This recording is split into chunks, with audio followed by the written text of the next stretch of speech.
Welcome back, Brent. I heard a lot of voices coming from the mist. It's scary. Don't be afraid, Morias. They're all friends from the troop. People we've sailed with. You said you want to be a captain, right? Sailing has its own trials. Sea monsters, storms, whirlpools, undercurrents, you name it. When such challenges arise, you've got to trust your helm and your crew. They'll stand by you through thick and thin. And your job is to guide them safely through it all. Till you... I understand. Everyone has been so good to me, always looking out for me. When I grow up, I'll be a great captain. That's the spirit, kiddo. You've already got the heart of a captain. Bravery like that deserves... Wow! Captain Sparrow's legends! Thanks, Brant.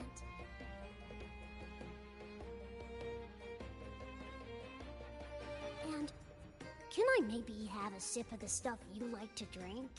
The troop strength? Ah, well... That's a special brew for captains who face the fiercest storms. When you're ready, your own glass of troop strength will be waiting. Really? I'll work for it. As the captain, it is my duty to be the crew's compass. This face must not show fear or sorrow. Those who did make it have their own dreams to chase. Some will eventually leave to follow the call of their hearts. Their silhouettes forever etched. We hope they find their promised lands.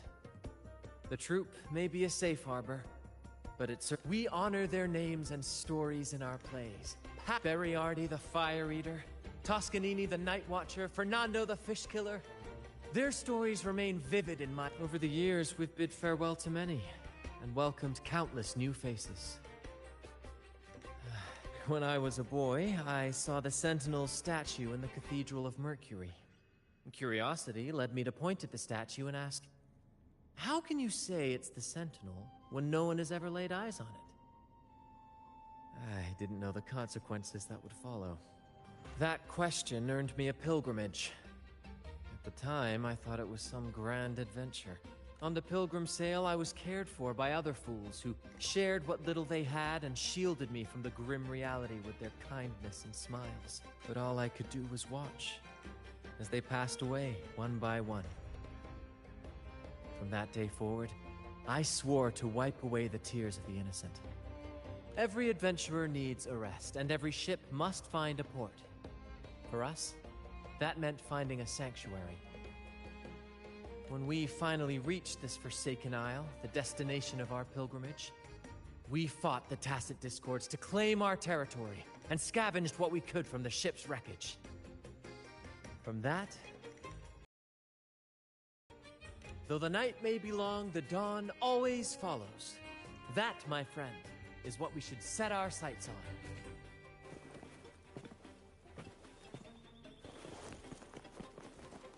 A good vantage point.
The battlefield is dynamic.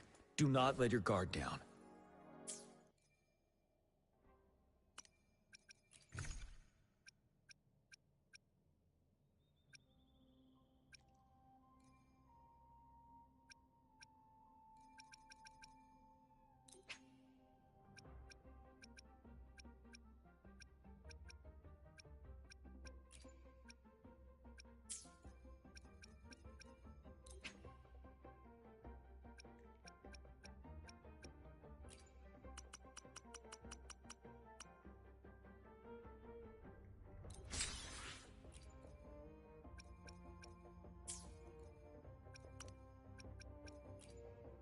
The battlefield is dynamic. I alone will decide whether it's for show or for battle.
The battlefield. The battlefield. The battlefield is dynamic. Do not let your guard. The battlefield is dynamic.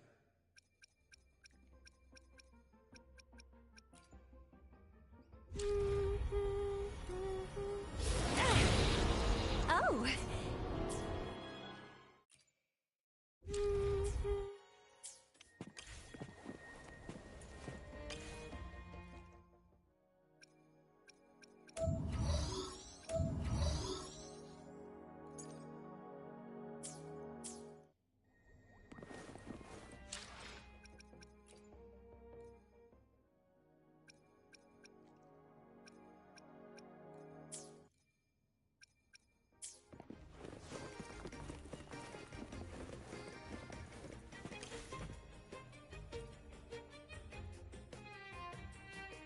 First mate, what should... Load the light boxes on the heavy suitcases.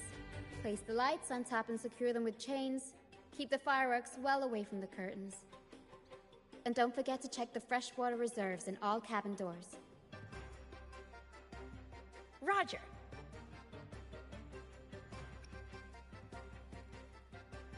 Here, the role of captain is best suited to someone who can ease the newcomer's fears and worries. Brent is a natural. As for me, I'm more comfortable managing these kinds of tasks. There. Don't be afraid. The frequencies mixed in the mist are unsettling, Lario. I'm trying to calm it down so the crew can board. Wanna give it a try? Just place your hand on its forehead and channel your resonance energy, like this. You really are special. The echoes here are naturally drawn to you. Echoes can sense and respond to human frequencies. They reflect how we treat them, for better or worse. They're like reflections of who we each are. I've heard Lario's scientific name is Pliosaurus somni, an incredible creature first seen in the dream of its discoverer. It used to escort our ships across the seas, and then, of its own accord, became our stage. It has braved countless storms with us. Throughout our many travels, we've never found another like it. It must have been lonely after so many years alone, drifting. That's why it chose to sail with us. When I was young, much younger than I am now, I performed in a play that was banned by the Order. And that was it. I was sent here with all the other performers. The play was about freedom, love, and hope. How could something so beautiful be considered taboo? I don't understand.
Can you keep up?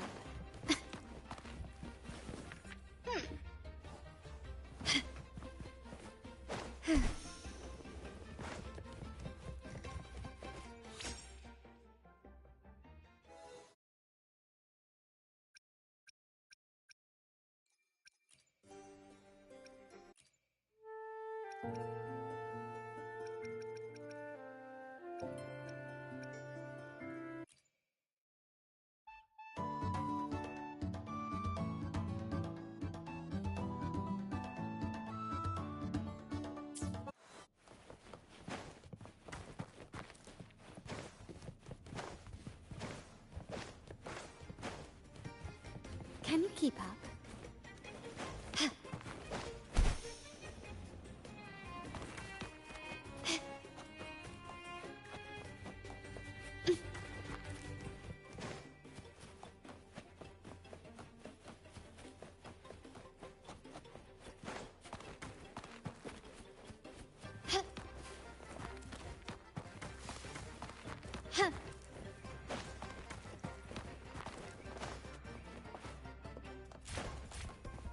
Can you keep up?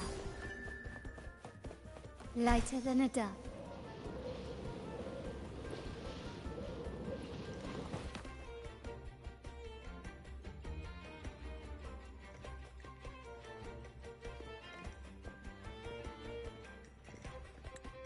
Relax, young man.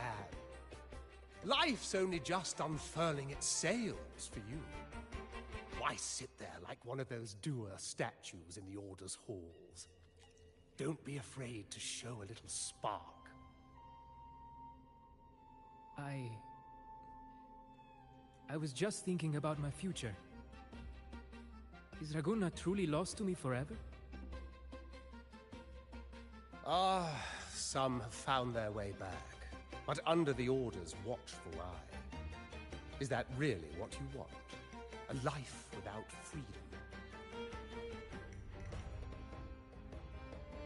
Listen, you don't need a grand stage to leave your mark. A true Raganese can turn even a ragged tent into the finest theater. That's what I'm preparing to do.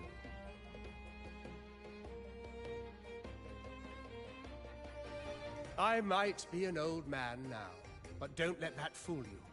I was once crowned with the laurel, you know. You? Are you... Mr. Bardolino? In the flesh. Ha ha ha ha!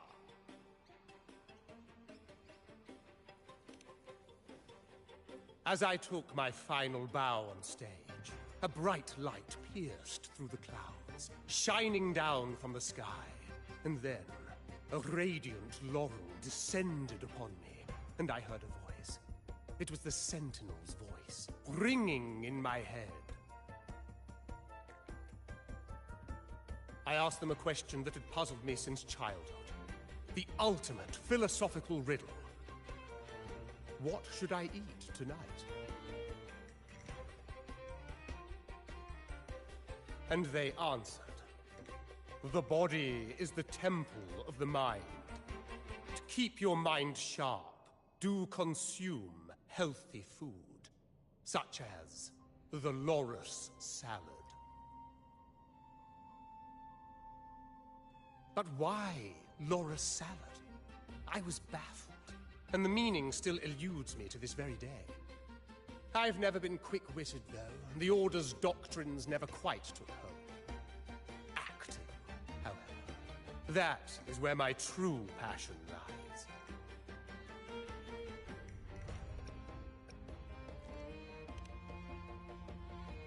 But why did a blessed laureate like you get banished by the Order?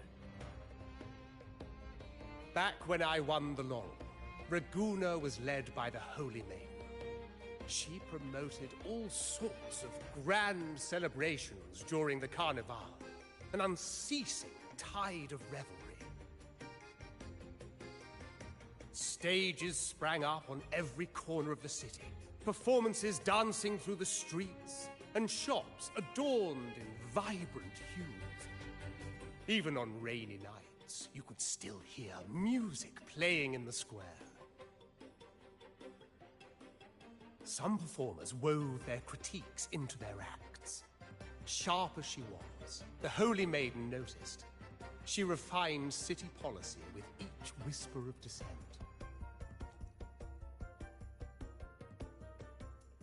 Ah, those were the golden days, my friend.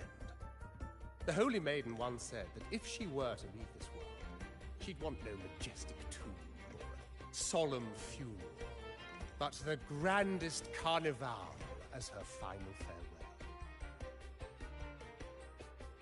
And then, she really did leave us. The current Primus took her place, and in the name of mourning the Holy Maiden, issued all sorts of bans on the Carnival. But is that really what she would have wanted?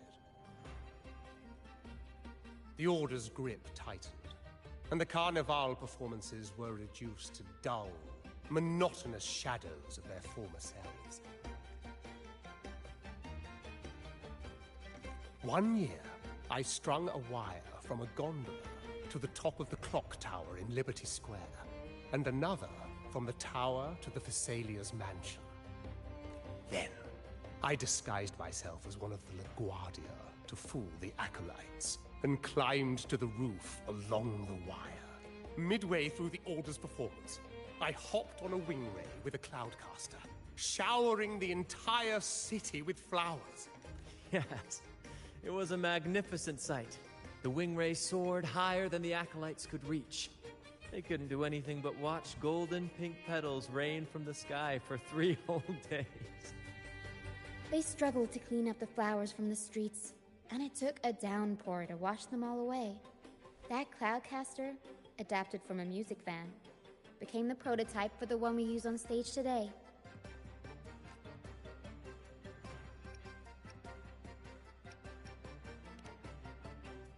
But that's all in the past. To this day, I'm still not sure what crime they pinned on me. Maybe walking the wire without protection? Ha! Anyway, I'm just an old relic now. But you lot, you're the main characters of this era, facing down every obstacle with fire in your bellies. But isn't our fate already sealed? Without the so-called salvation the Order preaches, we're doomed to our banishment. Just lost souls, dying in obscurity. Life is short, and we weren't born just to atone. The Order may banish us, but they can't take away our right to sing.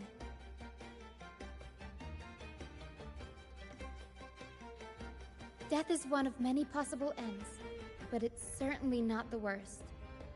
Perhaps being forgotten is what the Order wanted for us.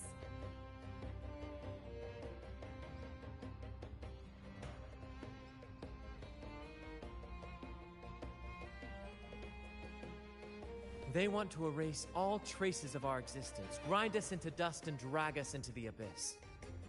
But we'll fight the tide and live our lives to the fullest. Members of the troupe may come and go, but they never truly left us. Their deeds and songs are passed down through the ages. One day, our voices will echo across every land. Our words will reach every corner of the world. And by then, even the tacit discords in the stormy sea will know our names. That's the spirit, boy! Even if I can't earn myself a proper title, I'll become Rinasita's most enigmatic legend. When I'm gone, I'll leave behind a coffin that sings. Or maybe turn into a lark, singing every day and night!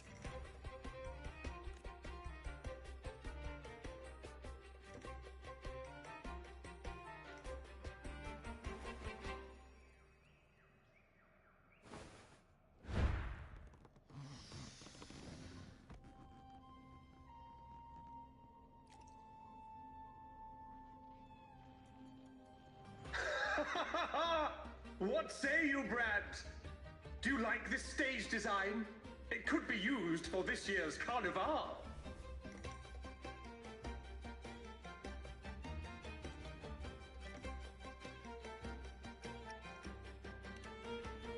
Our little chat reminded me of those good old days. So why not relive that scene I just mentioned? I still remember that famous line.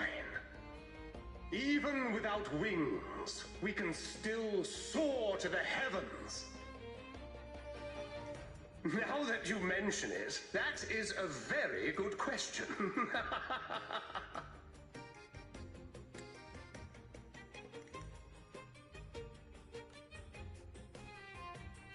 Please don't mind him. We like our performances big and bold, after all.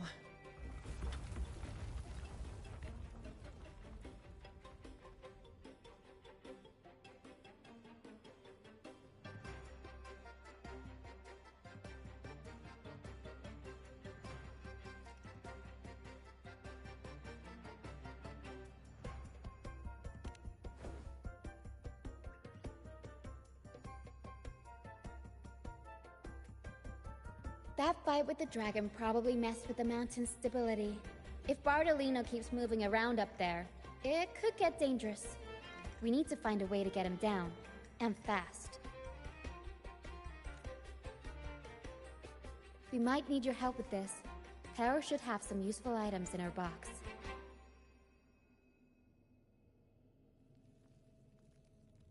We've got a cloudcaster that can conjure up some fluffy cloud cushions. They'd make the perfect stairs to reach Mr. Bartolino, or catch him for a soft landing. But some of its parts have been borrowed by other troop members.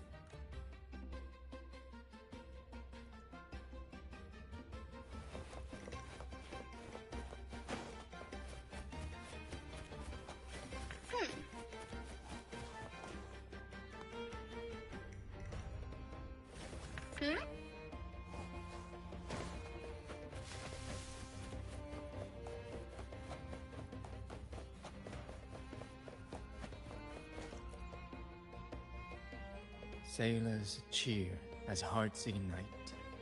Soon we'll break these chains so tight.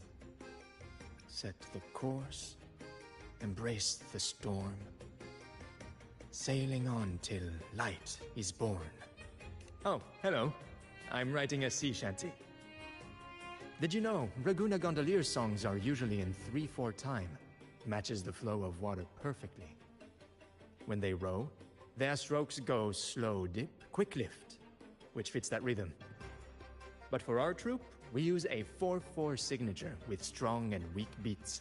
It's catchy and perfect for sailors to sing along to as we work together to tackle the waves. Sailors cheer as hearts ignite. Actually, boarding the Pilgrim's Sail was my choice. I used to compose hymns for the Order. Sounds prestigious. But the same old rhythm and lyrics started to wear on me. Music should be alive! So, I decided to take the pilgrimage, believing I'd find new inspiration from the divinity. You probably already know what the pilgrimage really is. I was foolish to believe the Order's lies. But luckily the troop found me and brought me in. Have you seen any of our performances, perhaps? We don't do those lofty soliloquies that give you existential dread. That doesn't mean our plays are shallow. They're just more hopeful and speak directly to the heart. We do commedia improviso, a style of play that's all about those fleeting, beautiful moments of everyday life. We sing of love that endures, enemies who become allies in the fight against evil. The Order may scoff at such stories, but they're real, human stories, full of ambition, dignity, and everything that makes us human. Traveling with the troop, I've learned to see the beauty in the small things, and I've met people facing similar and unique life struggles. Only those who walk in the fields can really see how the crops grow. It's the same with music. You can't truly know it until you've listened. That's why I'm always chatting with the crew, gathering ideas for my ballads and shanties. The true rhyme of our time. Sailors cheer as hearts ignite. Soon we'll break these... The Cloudcaster. Oh, I use its base as a desk. Our first mate lent it to me so I could write more comfortably. Here it is. Careful, it's heavy. Can you keep up?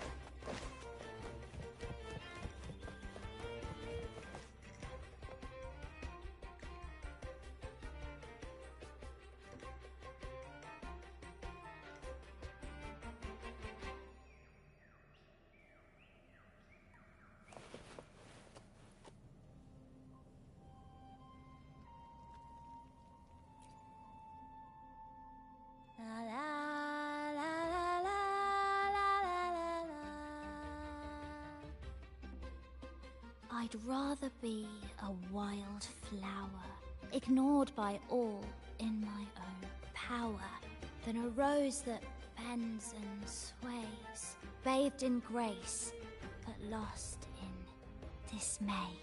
Isn't it obvious? I'm practicing for the Carnival.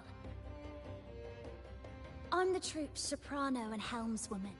Steering Rena Sita's echo ship isn't just about strength. It's about resonating with the echoes. After years at sea, I've learned that some echoes are sensitive to our songs and will react to them in different ways. The Order warns of sirens lurking in the stormy sea's mists, but they don't scare me. I'll show them who the real siren of these waters really is. I'd rather be a wild... Who knows? Ask the Order, and they'll give you 100 reasons. I can't even remember how long I drifted on that pilgrim sail, but the troop found me just in time and took me in. What's past is past. It's the present that counts. Let go of the bad days and enjoy the moment. This is the way to live, I'd rather be a wild cloudcaster. It does ring a bell. Here, the resonance unit. It helps me find the right pitch and rhythm. Works like a charm. You should give it a try too.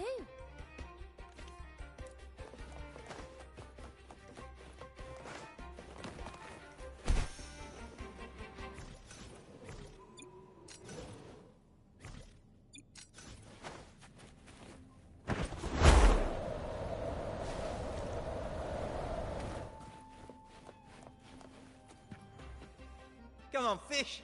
Come to my net. Me? Just prepping dinner.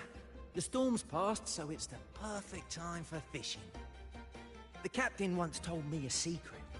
The fiercer the storm, the more fish it brings. Sometimes we even see fish swept up by the wind, raining down from the sky. Usually, yeah. But when we dock on an island, the captain and first mate will buy some other food from the locals. Come on, fish! Come to my net. Back in Raguna, I was just a fledgling fisherman when I accidentally caught an arasti. Turns out, it's a sacred fish, only meant as an offering to the Sentinel. Mortals aren't allowed to catch it, but it swam right into my net. Not really my fault, was it? Though the Order didn't see it that way.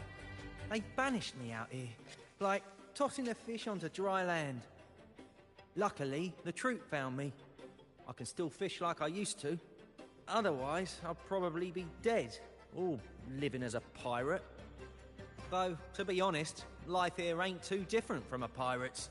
Except, we're not hunting for treasure, but for smiles and cheers from our punters. Come on, fish! Come to my net. Yeah, I borrowed the reel for me fishing rod. We scavenge all sorts of stuff from the beach and fix them up as needed. Nothing goes to waste. Don't be fooled by appearances. This stuff can be pretty versatile. Good. We have all the parts now.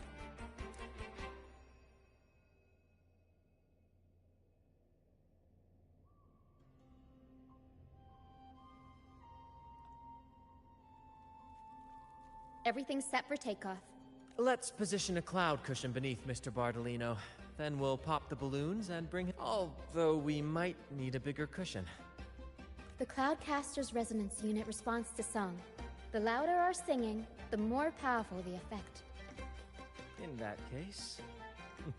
All right, friend!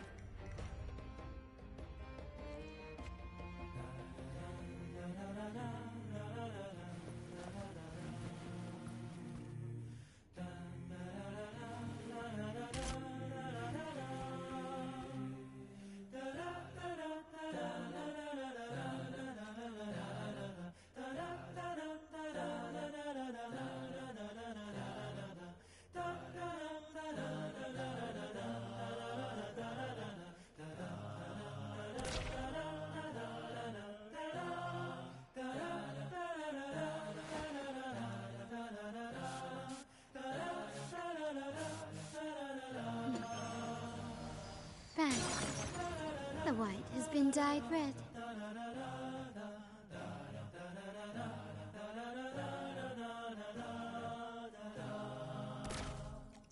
Bullseye!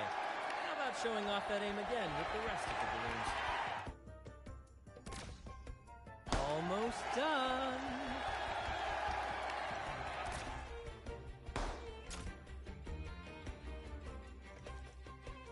Oh, thank you, dear girl. You helped me complete this performance and fulfill one of my dearest wishes. Please, I'll gladly give you my most prized possession.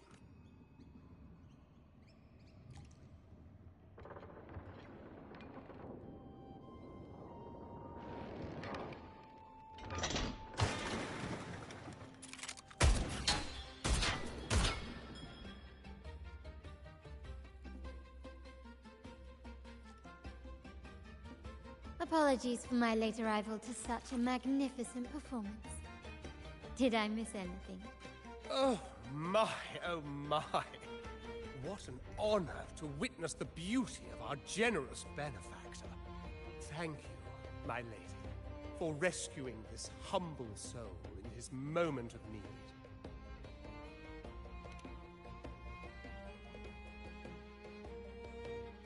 You flatter me. The family's protection extends to all who stand by us. Might I say what a pleasure it is to see you again, Miss Carlotta. You have my heartfelt gratitude.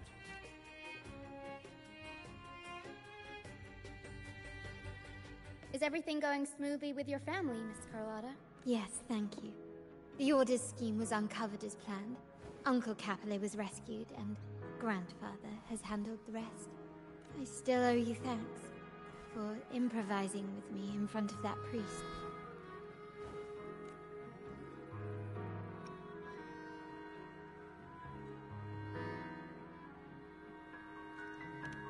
You've got a sharp mind. No pain, no gain, as Grandfather used to say. I'm pleased we're on the same page. Your kindness is much appreciated. The Montellis won't forget this. In return, I'll share everything I know.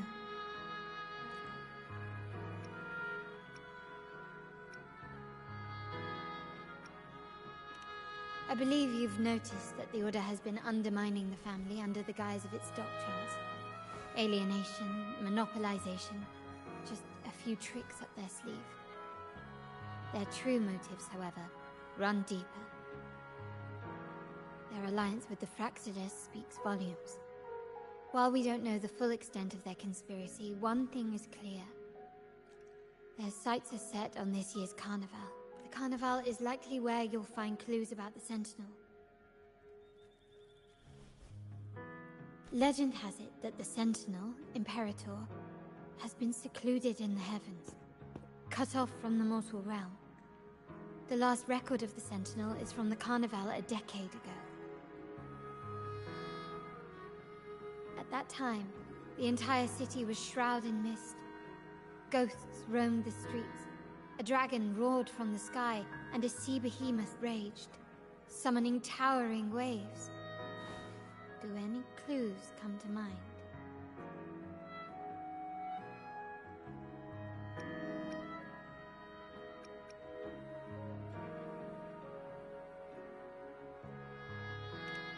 The mist might be coming from the remnant clouds in the Nimbus Sanctum.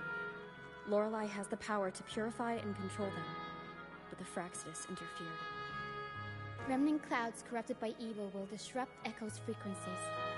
If the mist had spread to the city, it would have stirred the Echoes into chaos. We are lucky that you and Zani, along with that acolyte, awakened Lorelei in time.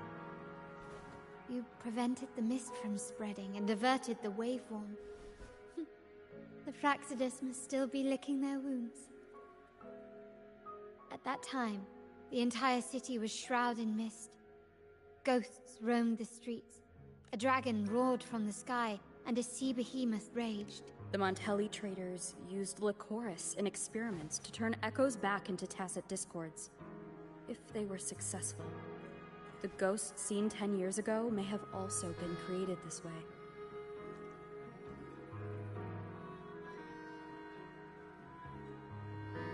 Ghost is just a dramatic name given by the Raganesi for tacit discords.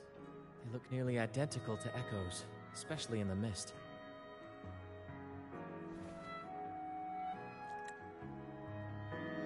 With your help, Grandfather has thwarted their plan. No corrupted Echoes will appear at this year's carnival. At that time, the entire city was The Order has allied with the Fraxidus to control the dragon. From what I saw when I connected with its frequency, they might be planning to command it to attack Raguna during the carnival. After the Tacit Discords took over this isle, the Order used them as an excuse to forbid any entry. It might be their way of concealing the dragon's existence. But without the Lycoris, the Dragon of Dirge is now off the table. At that time, the entire city was shrouded in mist. Ghosts roamed the streets. A dragon... The remnant cloud spreading, experiments to turn echoes, and the dragon's manipulation. The Order plans to recreate these disasters at this year's ceremony. The Order and the Fraxidus are allies. To prevent the Carnival's sabotage, we must stop them. But what is their motive?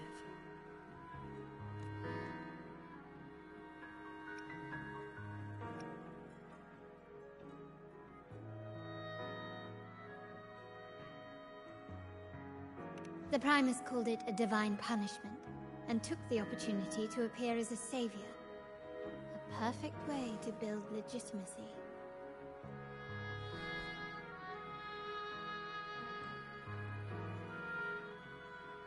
The Order relies on the people's faith in the Sentinel. With the Sentinel's 10-year absence, faith in the Order has waned. They must be desperate to restore that trust. It is for this reason that the Order has been forced to revive the festival. Let's consider the implications. If the Carnival proceeds unhindered, how would it affect the Order?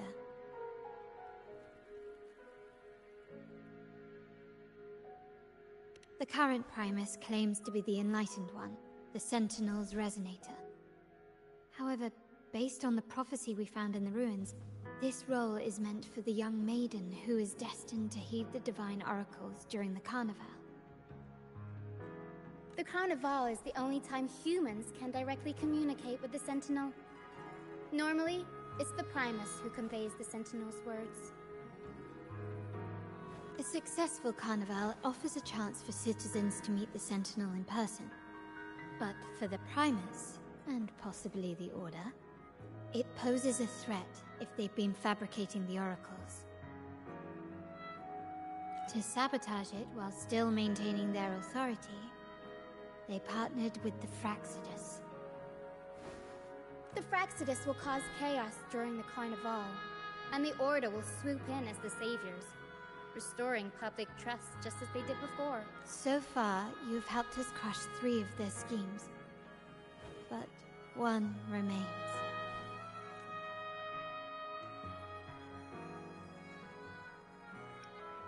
We have evidence that the Cetus is being manipulated, and the Fraxidus are setting up their final plan. With their whereabouts unknown, we'll need to adapt our strategy as the Carnival unfolds. From what I've noticed, you're not one to act passively or pin your hopes on others. You prefer to strike first and steer events in your favor.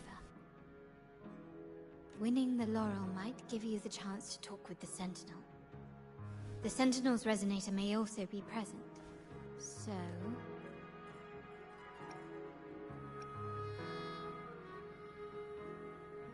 Our aim has always been clear. To restore the Carnival to its former glory with a performance for the ages.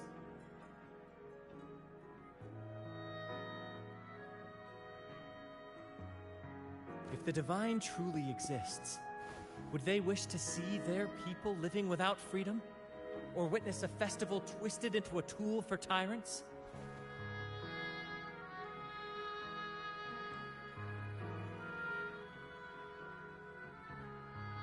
If we win the laurel, we'll show that such punishment is absurd. But if that's truly their design, we shall break those divine shackles ourselves. Whether divinity exists or not, we will fight for Raguna's freedom, where everyone has the right to live and pursue a future of their own choosing! The Montellis share this vision. Only in a free society can a fair and open market thrive.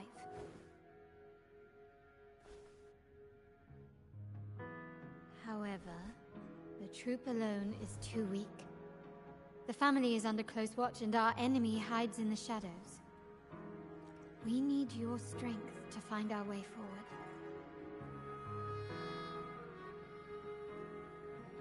Thank you. I'm pleased we've reached an agreement once more.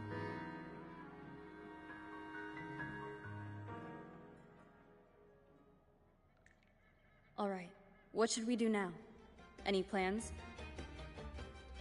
Since the Order intends to sabotage the Carnival and incite chaos amongst the guests, confronting them directly only plays into their hands.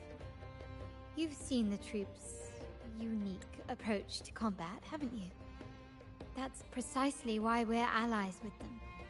We will turn any disturbances into a theatrical performance.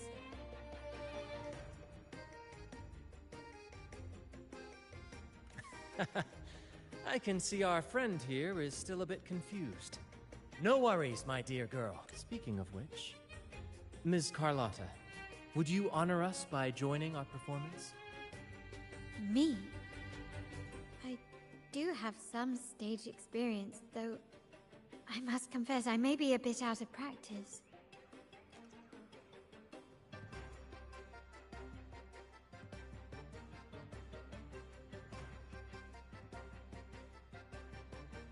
We don't know what challenges we'll face, so your help will be needed, Miss Carlotta. Plus, it's a chance for you to get to know our methods. If you insist. Wonderful! As the festivities continue, if you're both ready, please join us on the stage of the troop liner.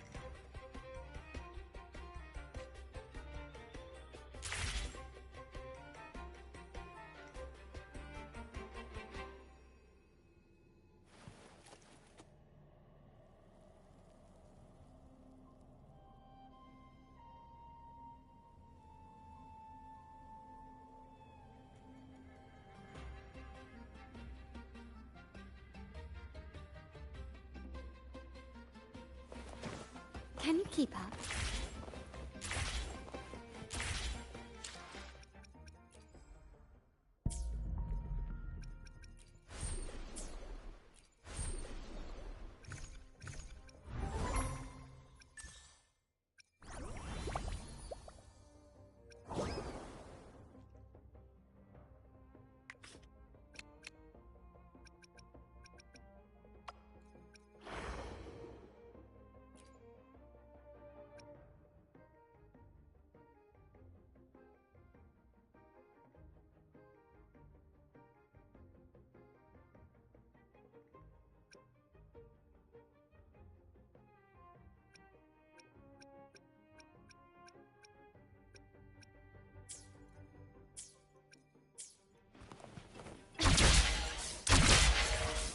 Lighter than a dove.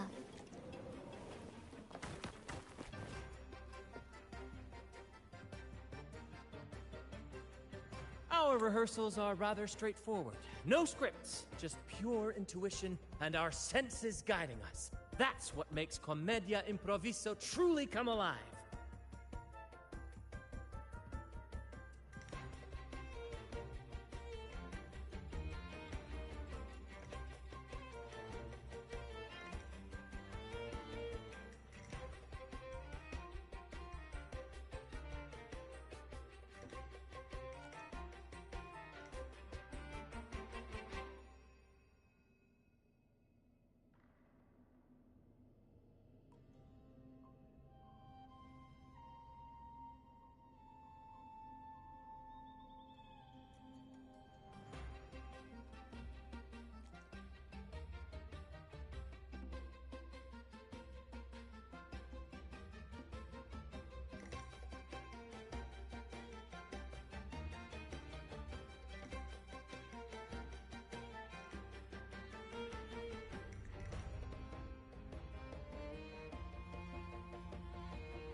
For our improvised comedy, we start with a theme.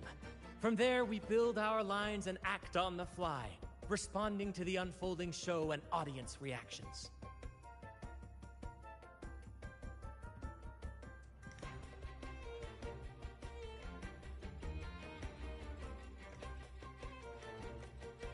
But with the limitless capacity for human creativity at play, the plot can sometimes veer into the, well, unconventional. To prevent things from spiraling too far, we set an anchor for the performance. Pardon my interruption, but I'm quite curious. What sort of bizarre plots have you encountered? Well, something like a humble craftsman from a small town sets sail on a rainy night, stumbles upon ancient ruins, is reincarnated with superpowers, and then decides to conquer the galaxy, becoming the Emperor of the Stars. So, we draft a basic outline that assigns roles and guides the plot's direction. And this time, our outline is: a kingdom is attacked, monsters run rampant, and the Demon King has kidnapped the Holy Maiden. A few brave heroes accept the Minister's quest to defeat the Demon King and rescue her.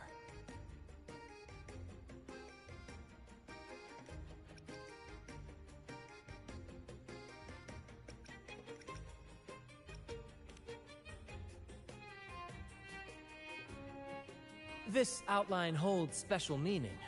We want to pay tribute to the play once performed by the Blessed Maiden herself, which was also about a hero facing a Demon King.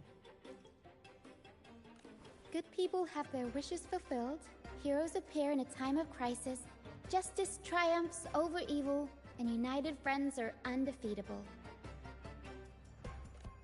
This is the tale the Blessed Maiden once told, and it's a universal story we want to portray. To me, the world is a stage, and performing is much like combat. Coordinated movements, quick thinking, sharp reflexes, and, above all, trust in your allies.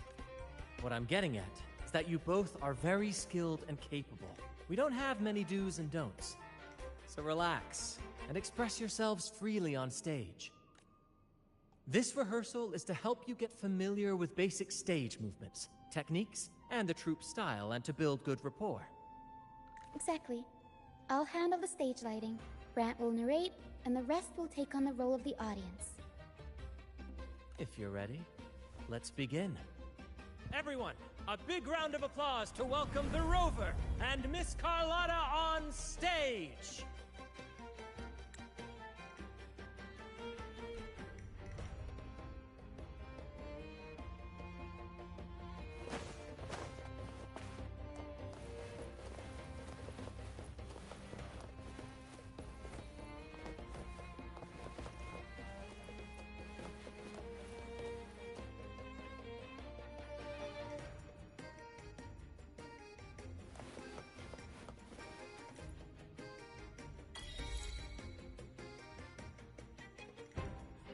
All right, next I'll spin the prologue of our tale, setting the scene for how our brave heroes first crossed paths.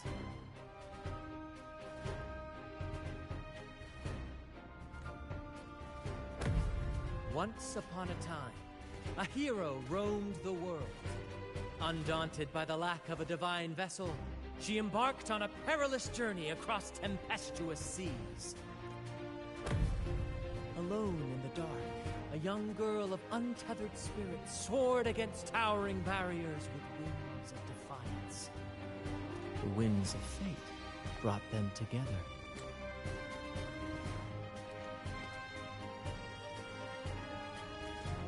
As the world teetered on the brink of absolute darkness, they found solace in each other's gaze. Together they became unshakable allies, standing strong against the tides of fate.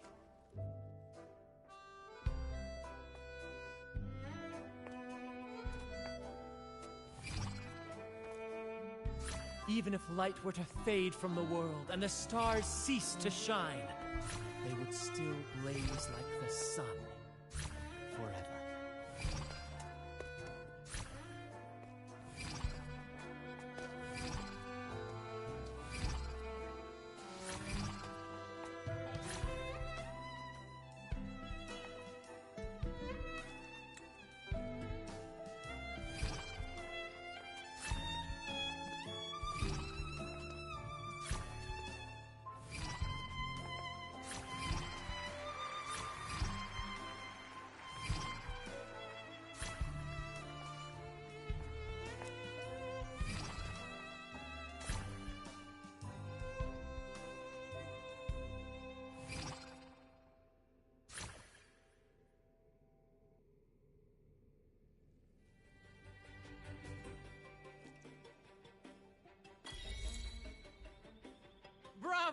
Bravo!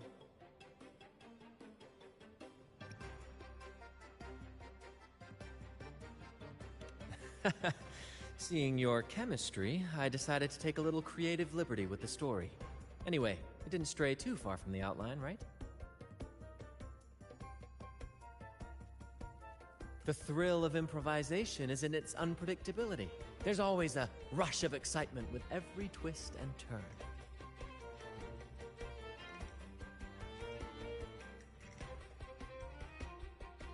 Your movements were seamless, elegant, and powerful.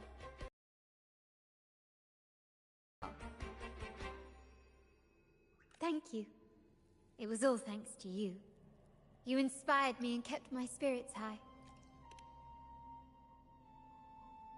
You'll master it in no time, I'm sure. All right, that's enough for today. Let's save the grand reveal for the Carnival. Oh, and speaking of which, there's still something we need to prepare for you, isn't there? You mean the essential item for the Carnival performance? Don't worry. I've taken care of everything. Oh, so it's handled then. I can't wait to see it.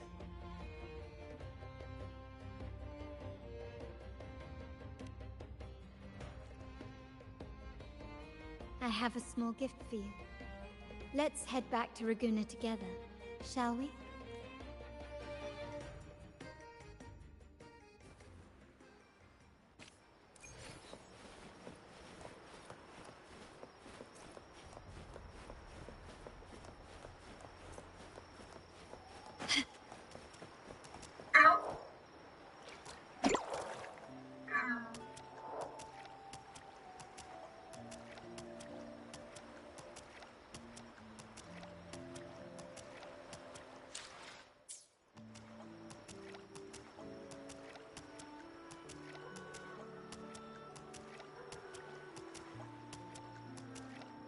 Lighter than a dove.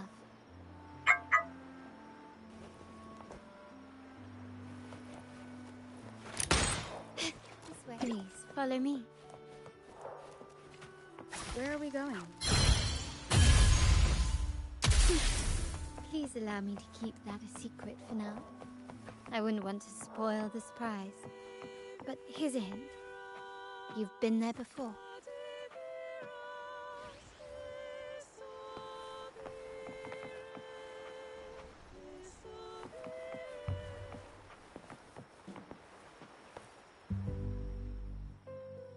Oh, dear Lady Carlotta, thank the Sentinel you are finally back. I was just about to close up shop to prepare for tomorrow's carnival.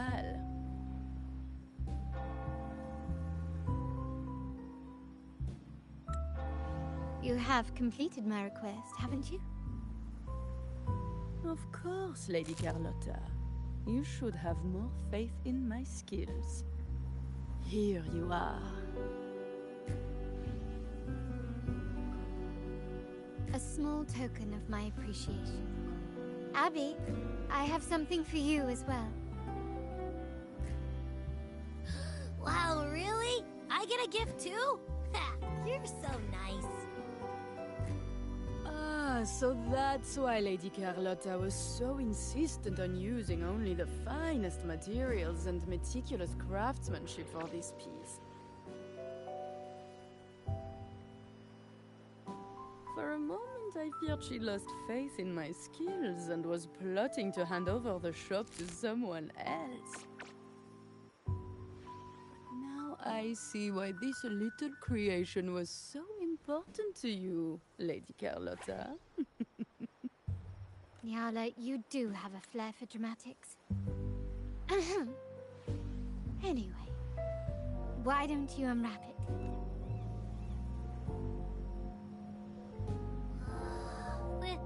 This is... I took the liberty of having Nyala custom make this mask based on my impression of you. I hope it suits your taste.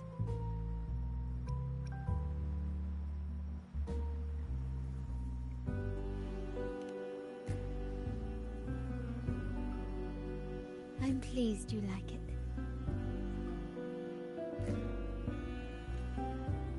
The Carnival is a splendid reverie And the mask is its passport. May it help you navigate the Carnival with ease, and let you enjoy it to your heart's content.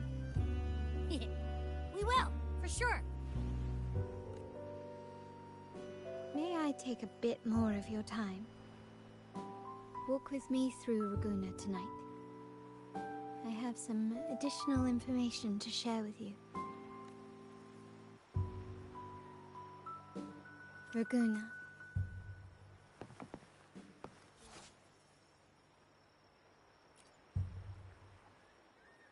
The sapphire that crowns Solaris.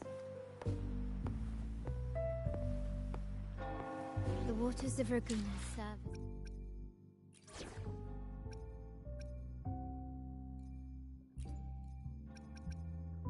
Let me be there for everyone, as we head toward our shared future, leaving the past behind. Reflecting the countless faces of this city.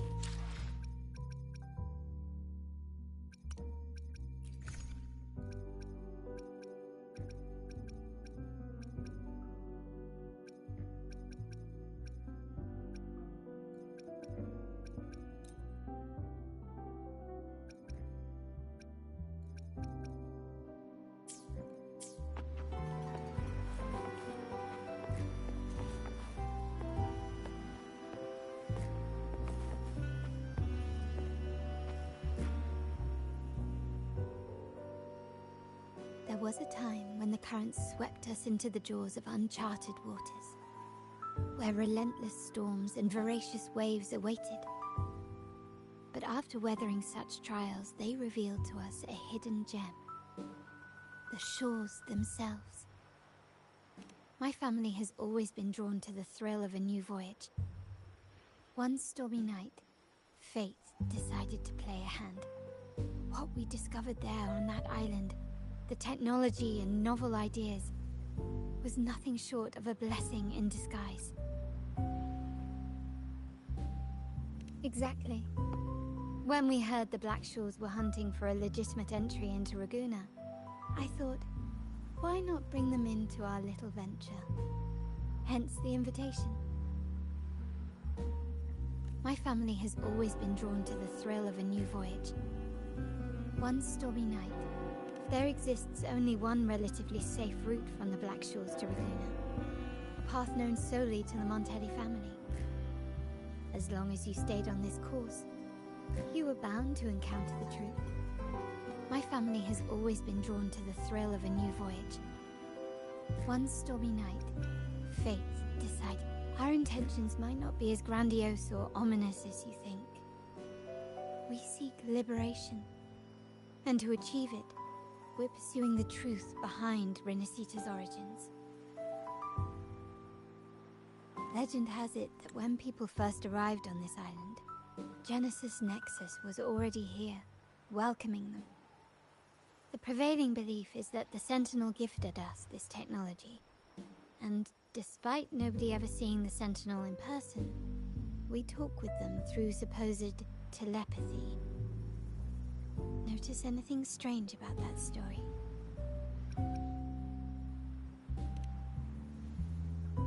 Terminals conjure up echoes, and the Genesis Nexus allows the Raganese access to common echoes. If the Genesis Nexus was present when the first settlers arrived, who built it? And really, if no one's ever laid eyes on the Sentinel, how can we be so sure that statue really represents them? It seems to me the Order might have spun us a tale, hiding the true origins behind their grand myths.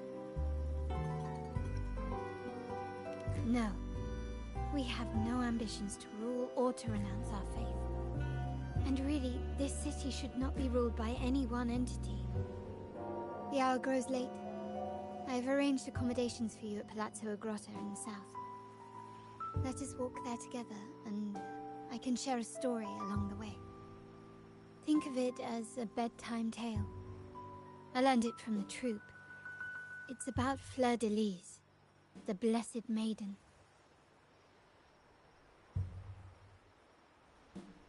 Once, the Blessed Maiden was just a simple peasant girl.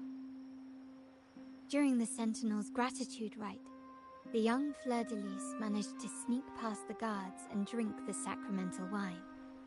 Every drop. Perhaps it was the intoxicating wine in Eglatown, or simply her lack of experience with spirits. But she soon found herself quite drunk.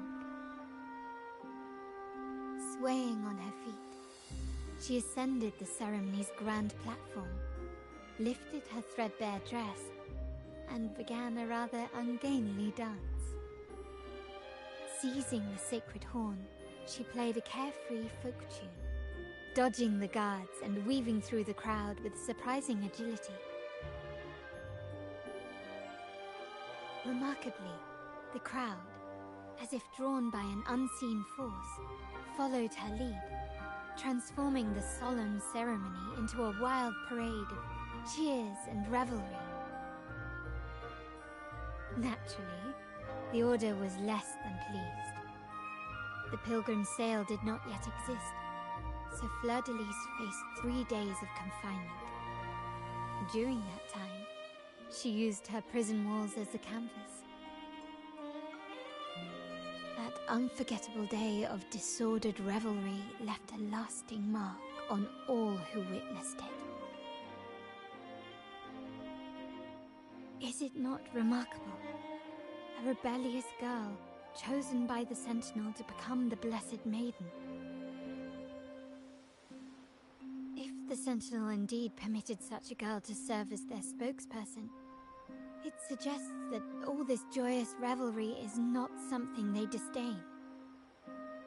Perhaps they too enjoy poetry, painting, tears, laughter, romantic tales of knights, and dancing amidst crowds, much like ourselves.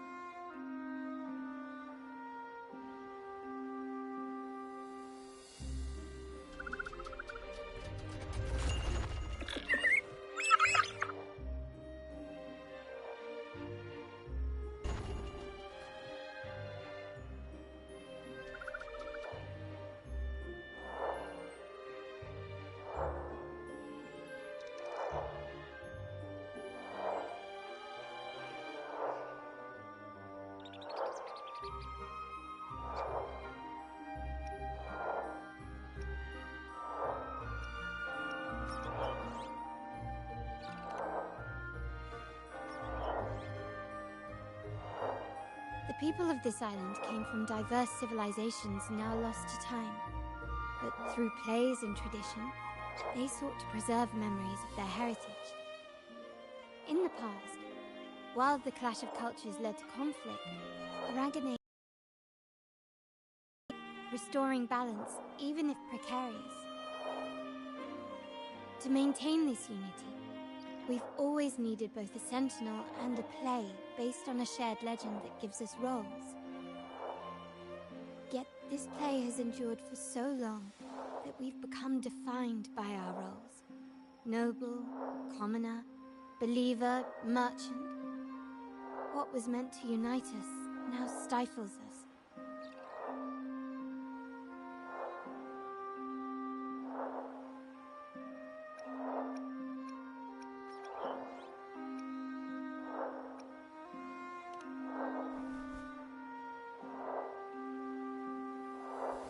Now, we yearn for a day when we can truly set aside our titles and positions, express our true selves, and join together in celebration.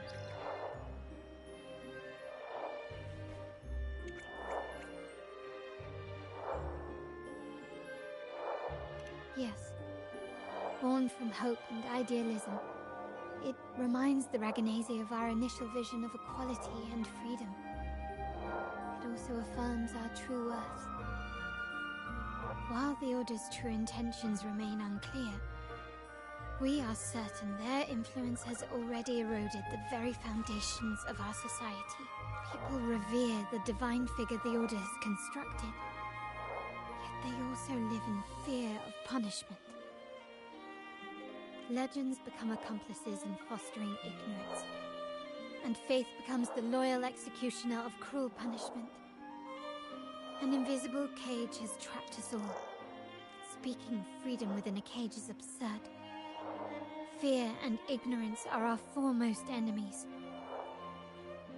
This year's carnival will spark a flame fierce enough to burn down that cage.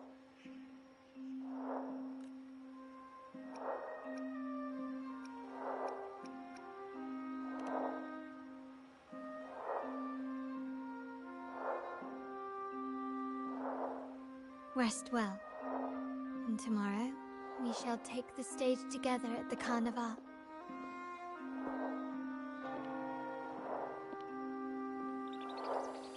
Good night. May your dreams be sweet.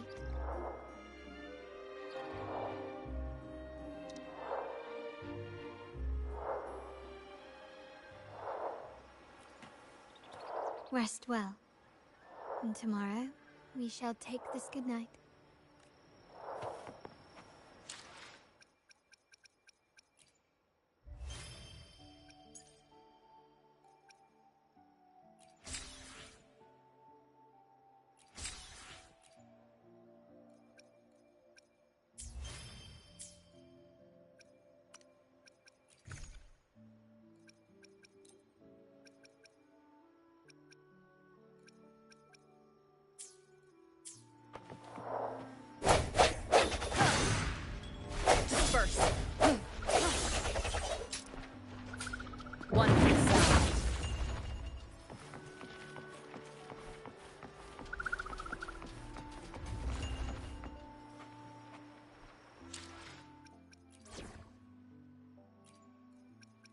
The battlefield is dynamic.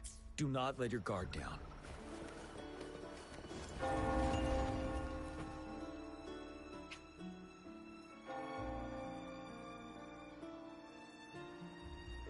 Welcome. Lady Carlotta already notified us of your arrival. We are prepared to check you in whenever you're ready. Very well. I'll escort you to your room immediately.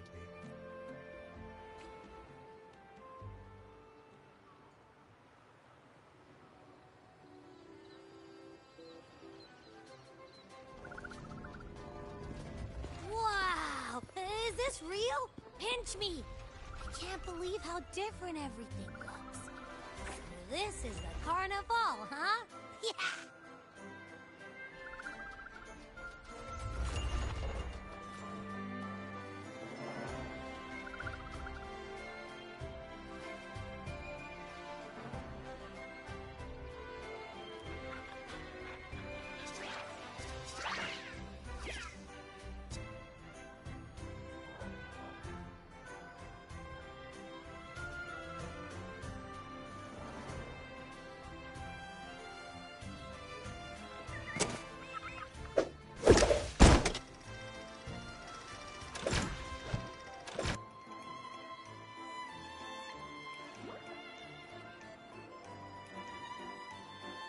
Can't wait to explore. Oh, by the way, it's been a while since we last saw Zani and Phoebe. Wonder what they're up to right now. All right, let's go. We should also keep an eye out for anything unusual along the way. Miss Margarita, is the order ready yet? I was about to say, I have been waiting for quite a while.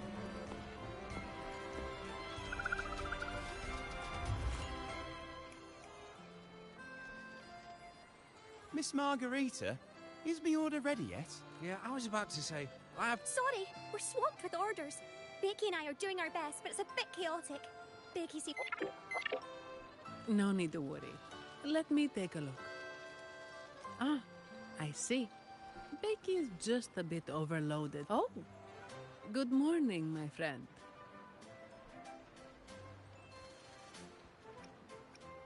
I'd love to, really. Look, see the smiles? However, it's crystal clear to me that keeping things running smoothly is a top priority right now. Lady Carlotta has already briefed me on your plan. Along with the other family members, you can count on my full support. Is the order ready yet?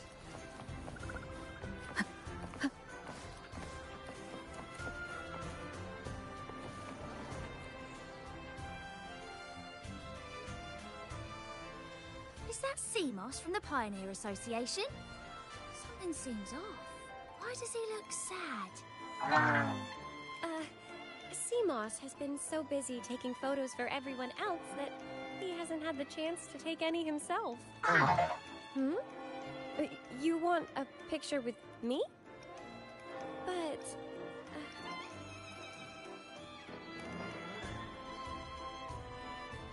Oh, hello. Well, thank you. Yes, a photo would be wonderful.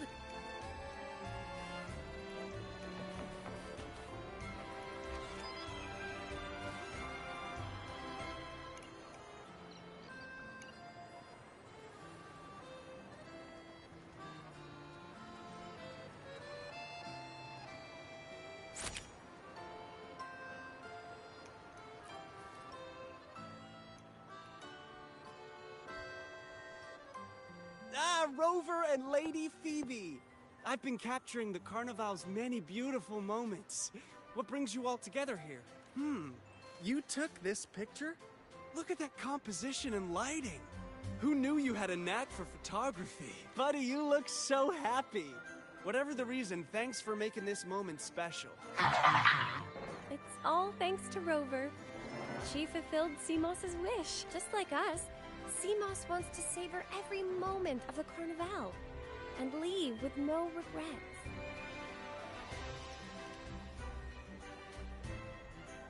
The Sentinel cherishes their people, and as followers, we find joy in witnessing everyone's happiness. But we have our duties, ensuring order during the Carnival.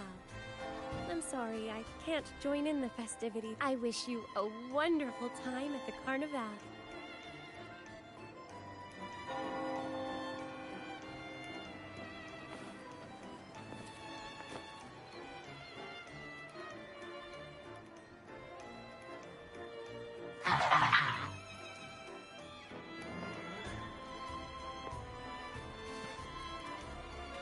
I wish you a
you're here.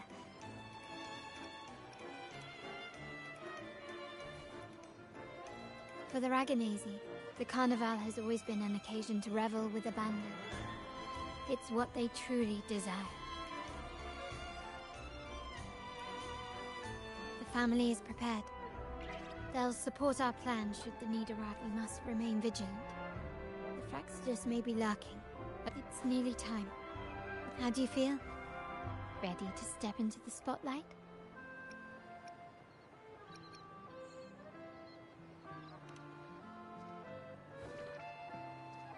Excellent. We have the skills.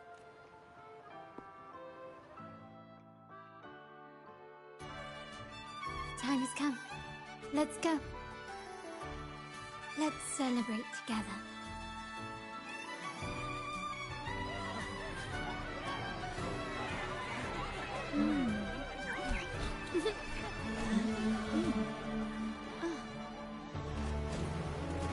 When freedom is unchecked, the insidious evil of division takes root. People of the Sentinel, do not lose yourselves in these fleeting pleasures.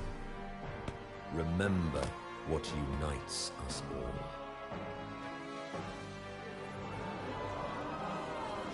What is that?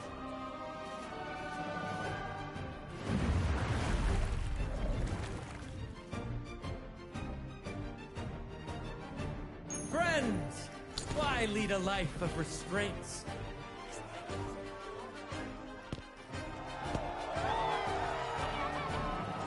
Why not live like there's no tomorrow?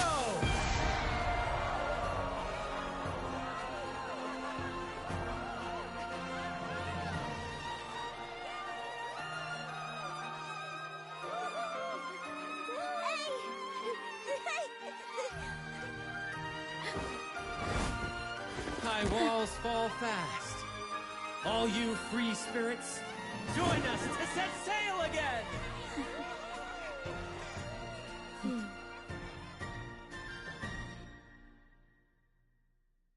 That woman, she's with the Fraxidus.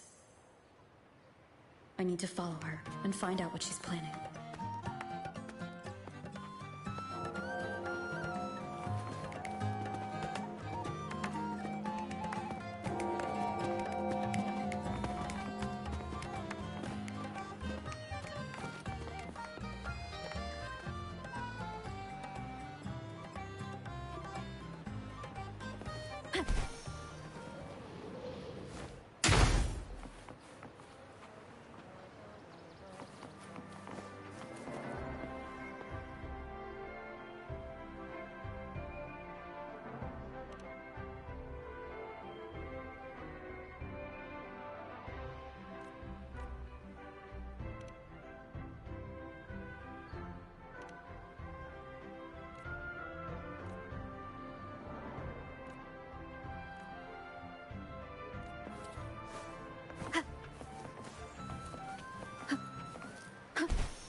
Right this way.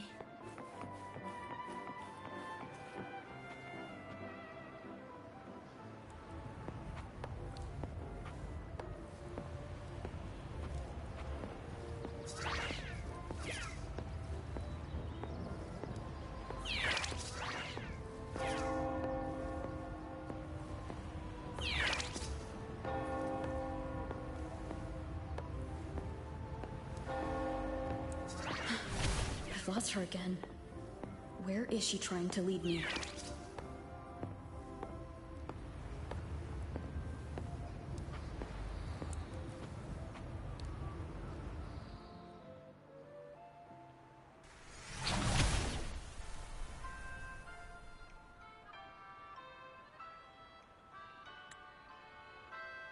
Ah, we've arrived. Such a small world, isn't it?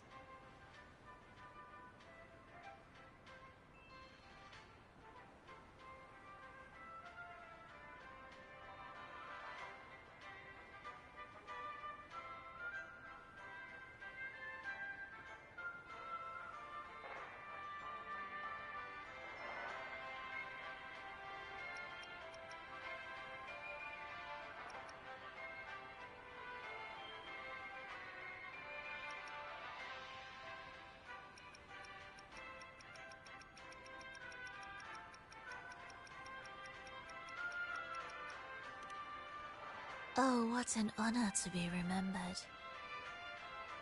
Let's continue our conversation somewhere lively and grand. A place worthy of the Carnival, not some dreary dull corner. Decadence, indulgence. That's the Carnival. A vivid daydream and grand illusion for all.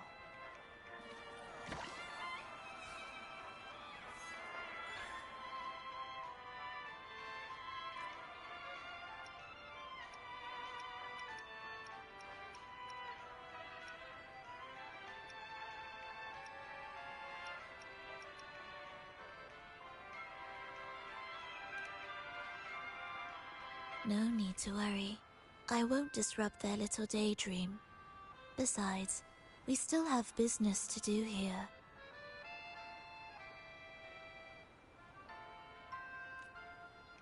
Now that you know what makes the Sentinel so unique, you should know we seek the same thing. That extraordinary resonator. How about I share a little story with you? A gesture of goodwill for our cooperation. Now, patience is a virtue. A story is best enjoyed with a captivating performance, and this stage is perfectly set for it. We're simply spreading the truth through a tale. I'm certain it will pique your interest. So consider this a heartfelt invitation to you and your companions. Join us. Pour your essence into this endless play, and use your humble strength to defy the raging current of fate.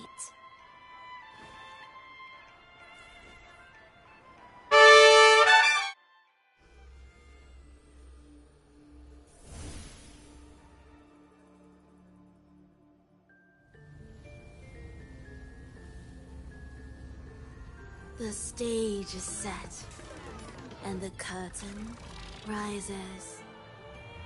Actors, the moment to dazzle has arrived.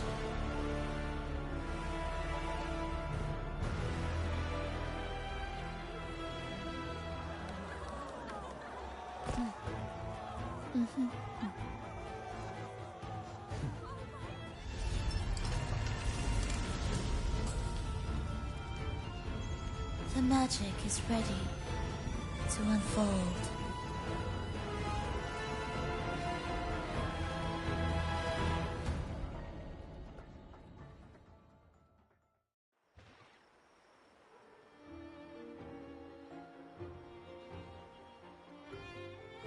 As anticipated, the Praxidus is on the move. Now, remember the rehearsal we did yesterday? All our preparations have led to this very moment. She intends to use those Lycoruses to summon and control the Tacit Discords. If we destroy the Lycoruses, we can neutralize them. Everyone is in position. We'll manage the West Plaza. Phoebe is stationed at the East Plaza, keeping an eye on things. The main stage is all yours for the grand performance.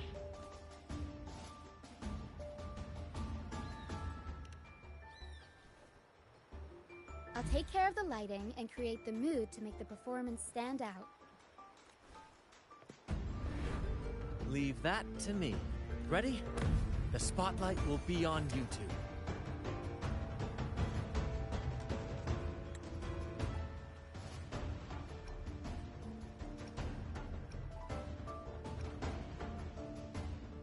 The curtain has been lifted. We can't keep our audience waiting. Then... Ladies and gentlemen, the grandest and most spectacular performance of the Carnival is about to commence. Let us give a warm round of applause as our actors now take the stage. An unending darkness clears the kingdom.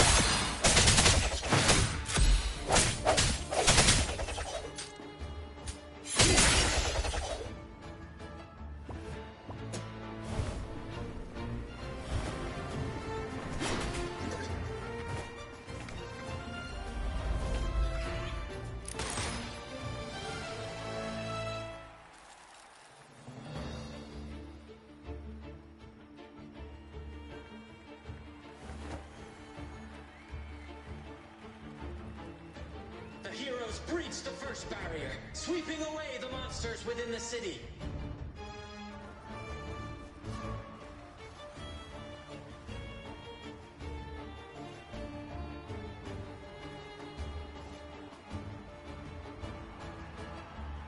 Now, they advance toward the Demon King's castle, where peril awaits at every corner. What trials lie ahead?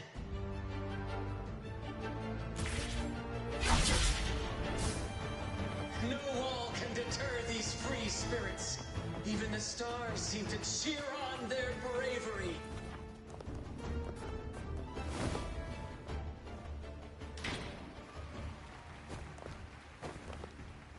Exercise caution. New enemies have appeared. The Demon King unleashes its minions, long awaiting these audacious intruders.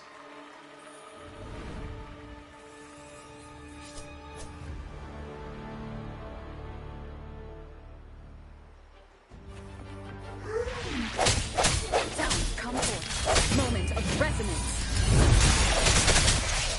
My compliments.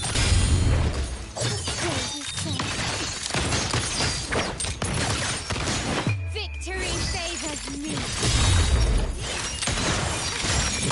Quickly and swiftly. In the name of the monster, don't confront them head on.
They launch a fierce assault. The heroes rising up to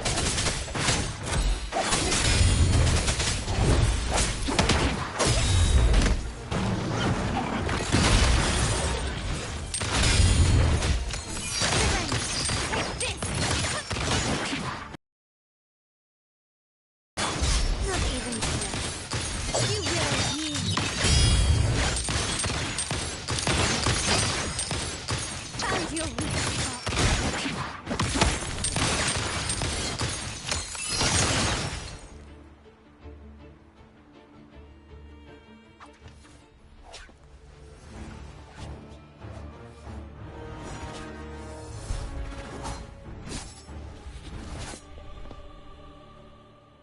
Watch out! Now! A sudden twist unbalanced the heroes. And at this crucial moment, a mysterious figure enters the fray. A divinity sent emissary? Or a spirit from the shadows, perhaps?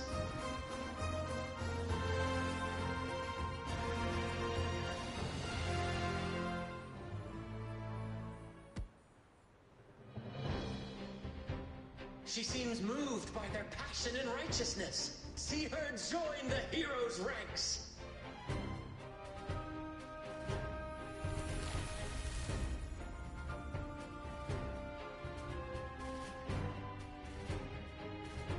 Ah, how delightful. I await your shallow, bated breath.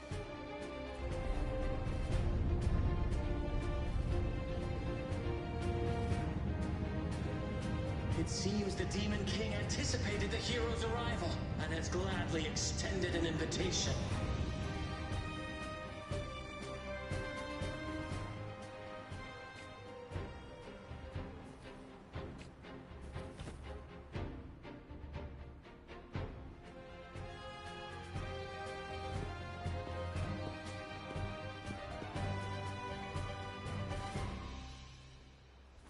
With unyielding determination, the heroes accept the challenge.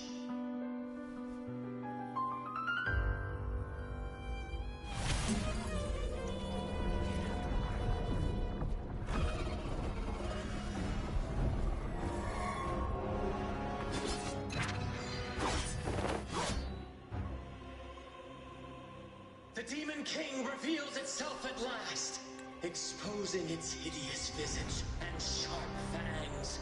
The final showdown is nigh! The Demon King summons its foul army, raised for a climactic battle with the heroes. Victor will soon be revealed!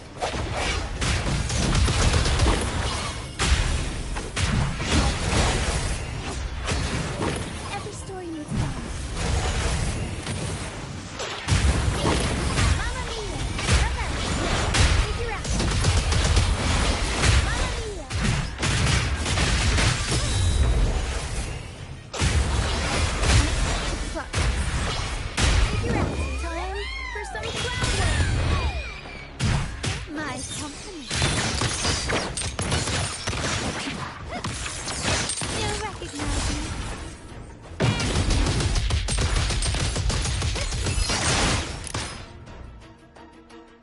Amidst the clashing swords and the cries of the minions, the heroes face the Demon King.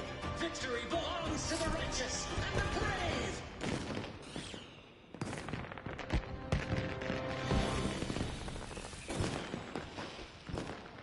And now, we await the Holy Maiden's return.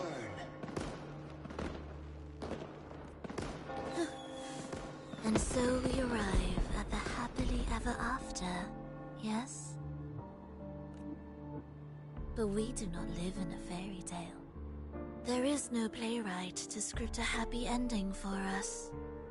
What lies behind the curtain is but a cruel jest, a dark satire.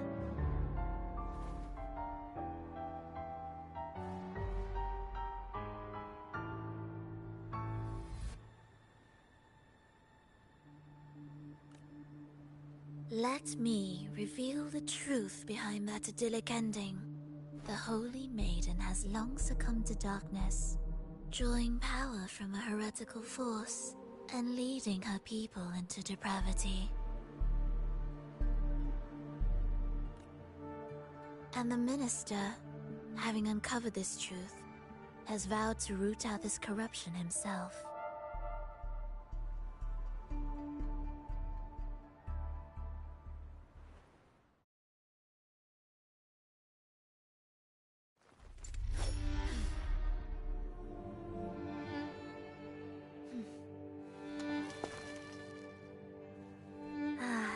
Come now, let us embrace the grand climax of this revelry.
seems we've received another invitation. The final stage likely lies beyond this point. Are you prepared? Don't worry. Brant will manage everything within the city and make sure the performance proceeds smoothly as planned. Let us proceed to meet that Fraxidus Overseer and deliver a flawless performance for the Carnival.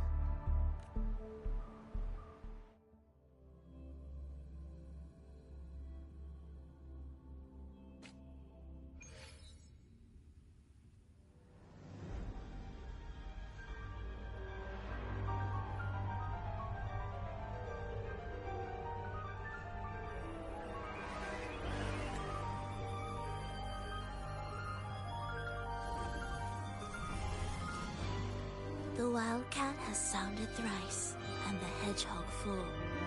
The peculiar bird sings. The moment is upon us. O benevolent sorceress of realms unknown, I summon you. Grant us to just prophecy, and may fate favor us all.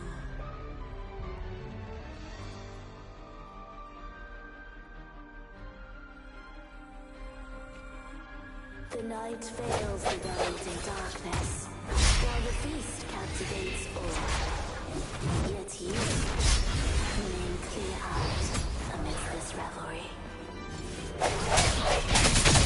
Honeyed wine has clouded their senses and quenched their flames of avarice.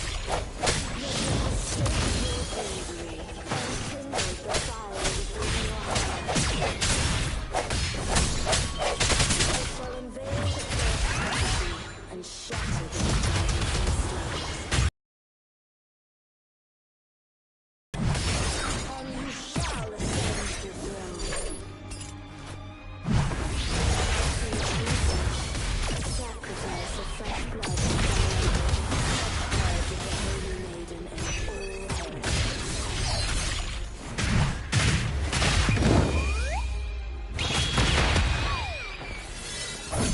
My compliments. The wrong path.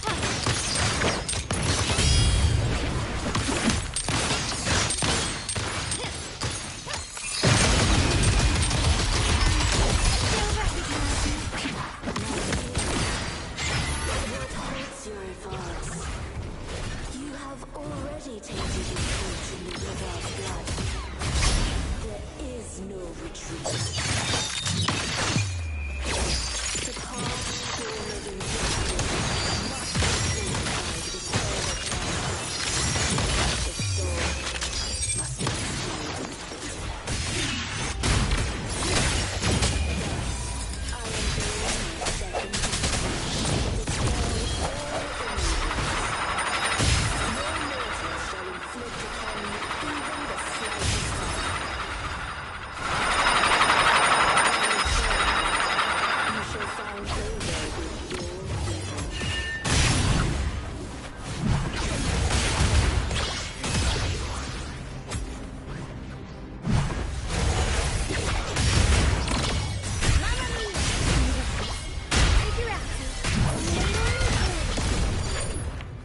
I'll go on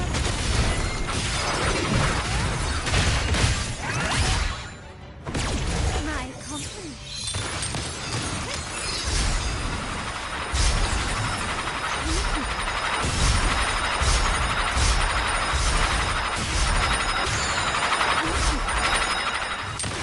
Ariel. The world is our stage.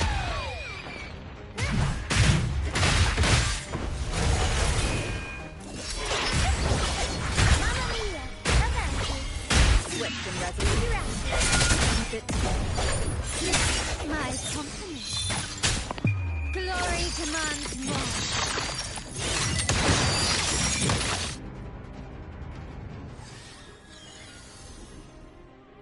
Defy destiny, mock both life and death, and rise beyond good and evil.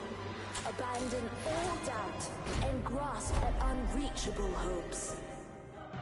Now, hear the third and final prophecy.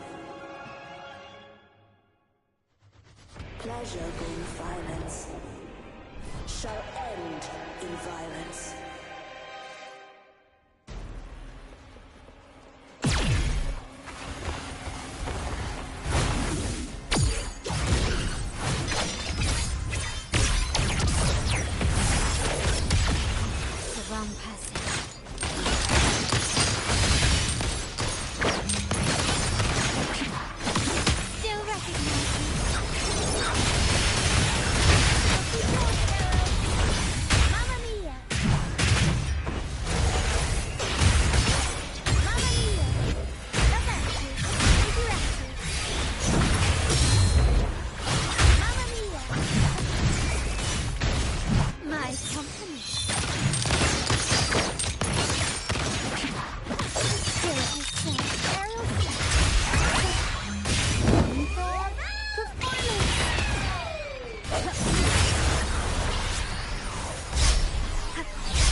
What a pity.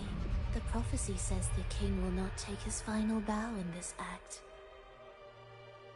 Reality beckons. Have you glimpsed the truth in this dream?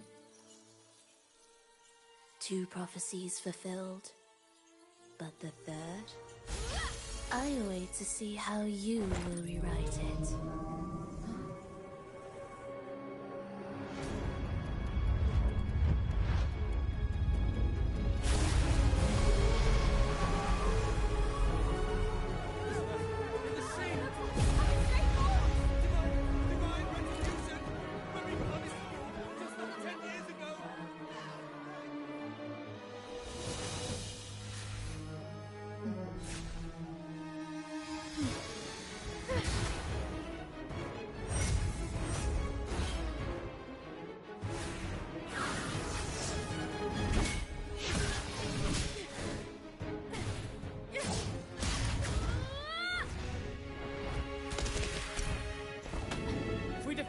We can set the Cetus free! We'll give this performance the perfect finale!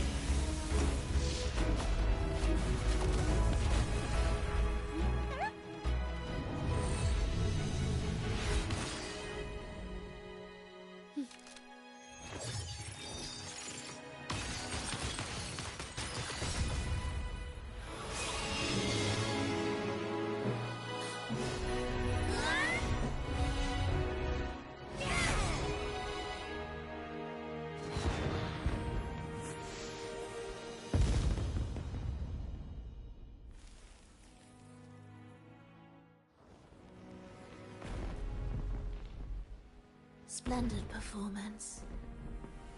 It's almost time for the final bow, but the symphony between us has only just begun its overture.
You should take center stage for the final bow. Hear that? The thunderous roar of applause. Ah, it has been far too long. This is the true essence of the Carnival. At last, the crisis has been resolved.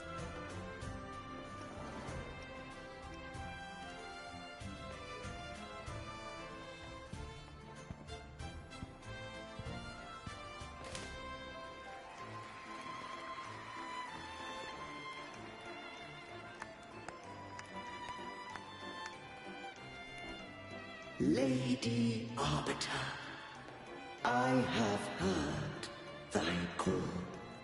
I have awaited thee for what seems like an eternity.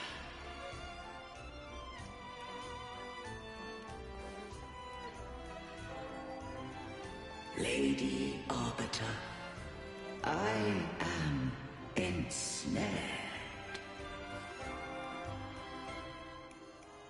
Beyond the clouds and among the stars, thou shalt find an inverted tower suspended in the sky. I am there, watching over Solaris from above. The lost doth wander briefly amongst thy kind. Seek her out. She, too, doth move within the fold.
You should take center stage for the final bow.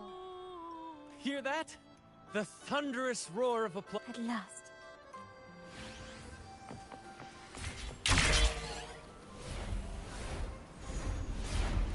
Wind guide me.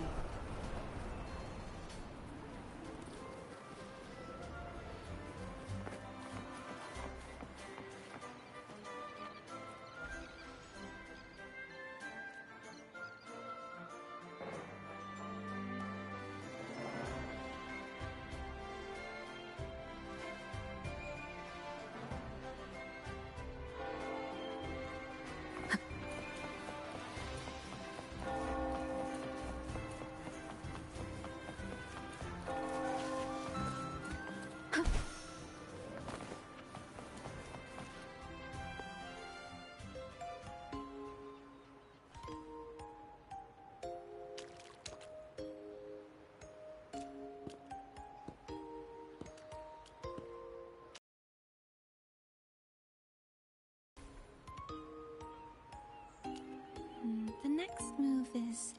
Am I getting this right? It feels a bit off.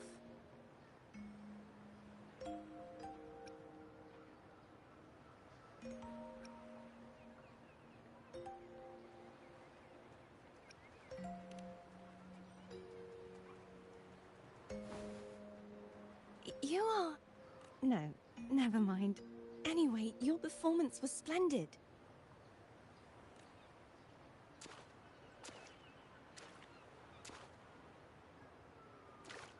I'm here for the carnival as well. It's been ages since I've seen something as grand as this. I love hearing the laughter and cheers of a crowd, no matter the occasion. Kind stranger, could you show me those final steps from your curtain call?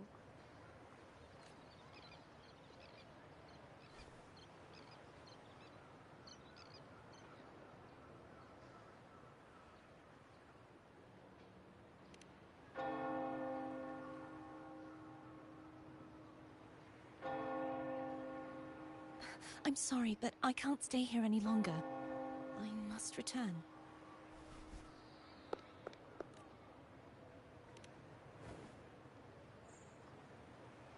My name? It's... No. I'm Cartothea. Yes, that's right. Cartothea. Farewell, Laureate. I hope that someday I might stand on stage with your troupe. Are you all right?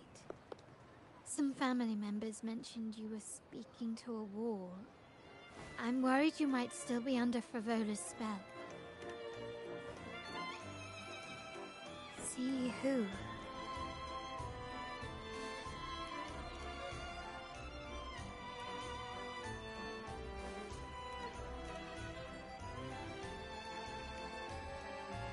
Cartathea.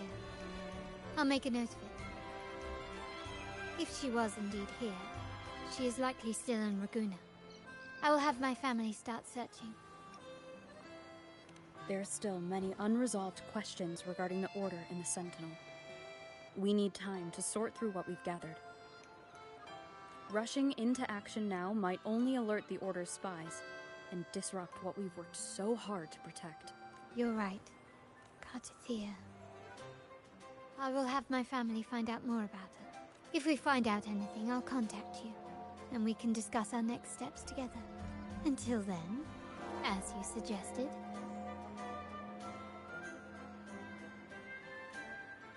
let's keep this carnival going.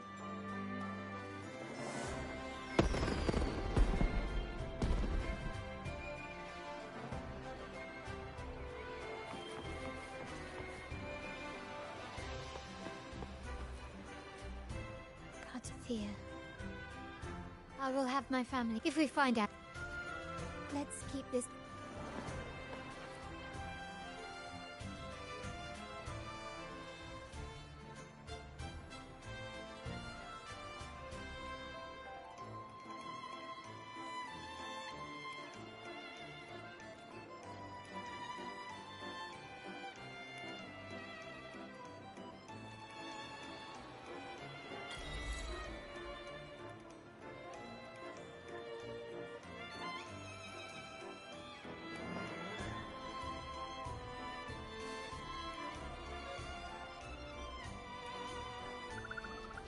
Were you awake, Rover?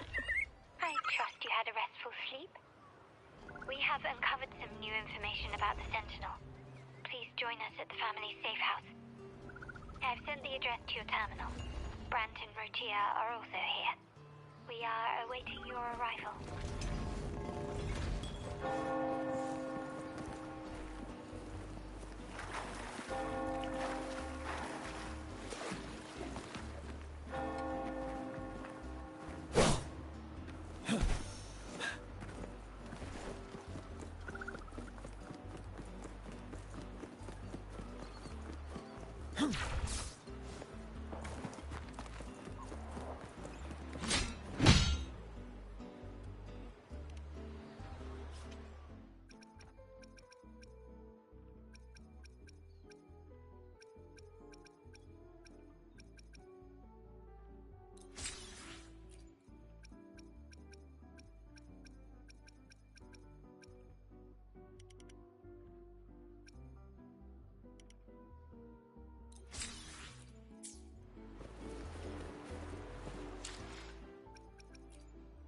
The battlefield is dynamic.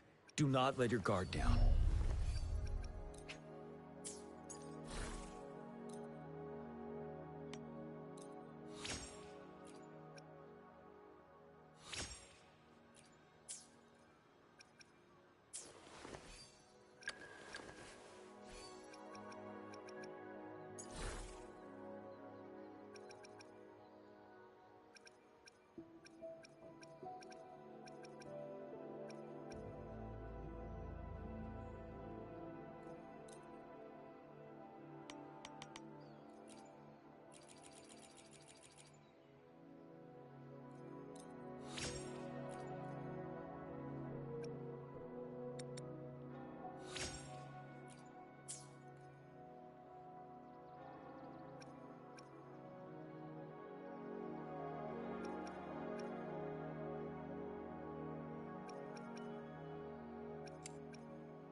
The battlefield is dynamic.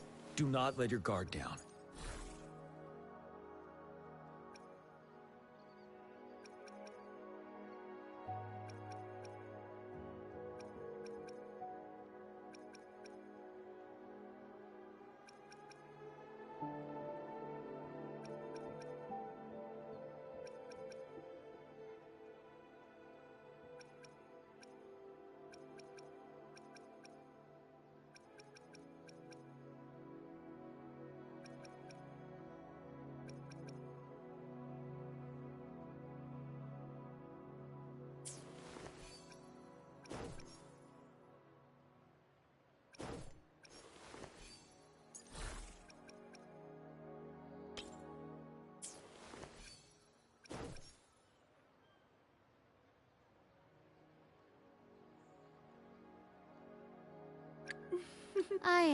The battlefield... Would you like a fun game between the two of us?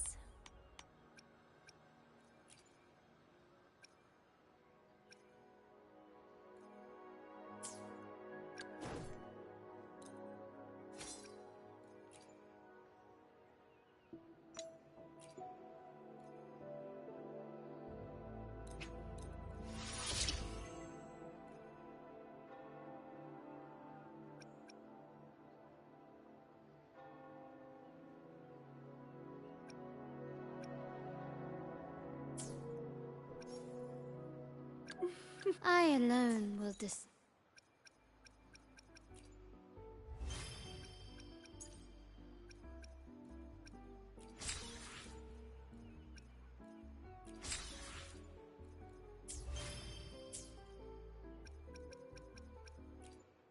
The battlefield is dynamic. I alone will decide whether it's for show or for battle.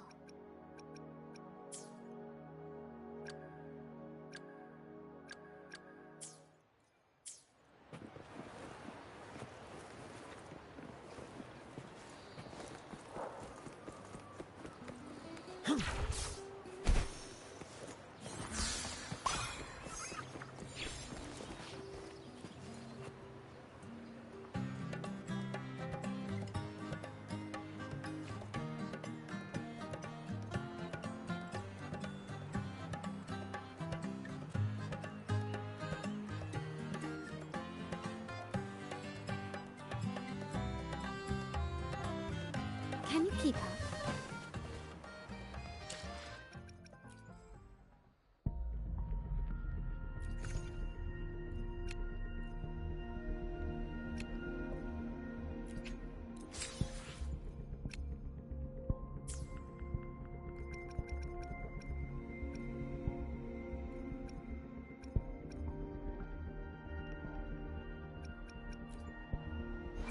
Hopefully, we'll make new... Hopefully, I'll do my best.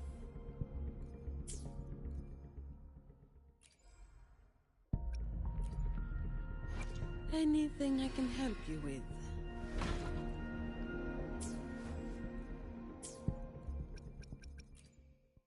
I alone will... The battlefield is dynamic. I see my way clear.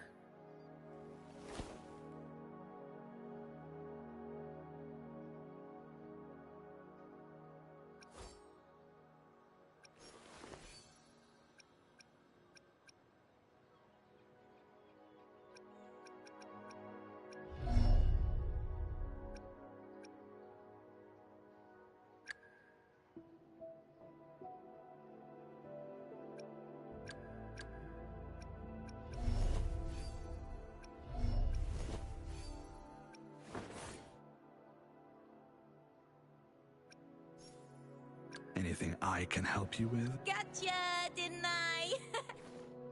Anything I... Gotcha, didn't I? The battlefield is...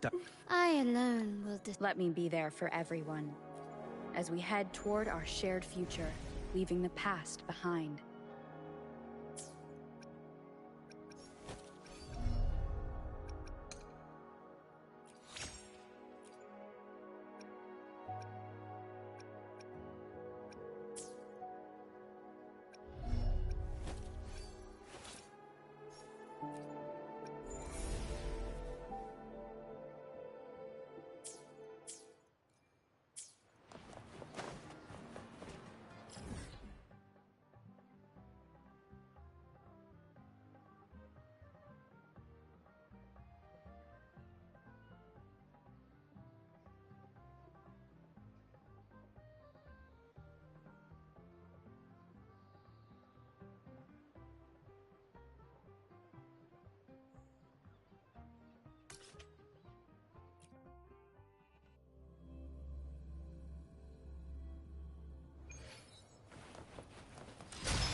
Does it?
A little treat.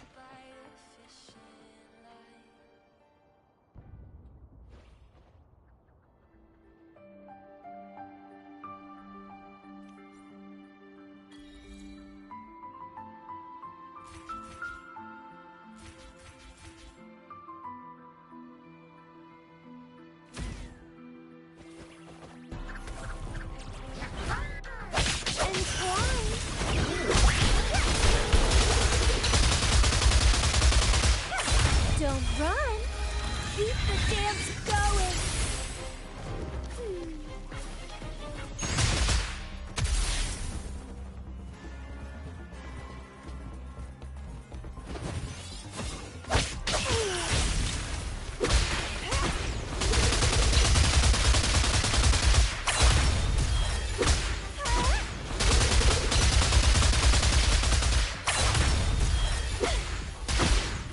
Grafting, suffer!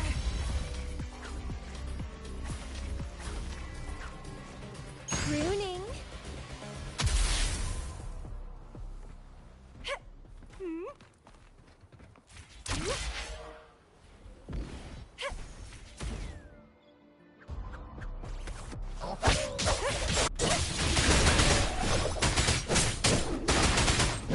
Lend me your power.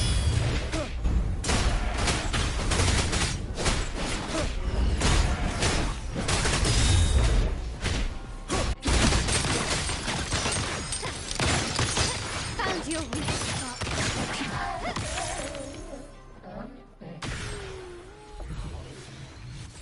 Stay sharp.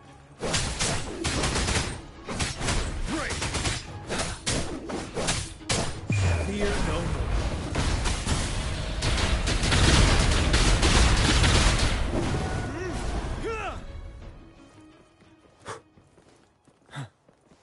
Lend me your My compliments.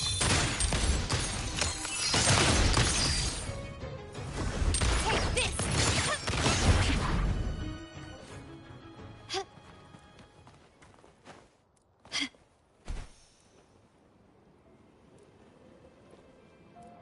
Quickly and swiftly.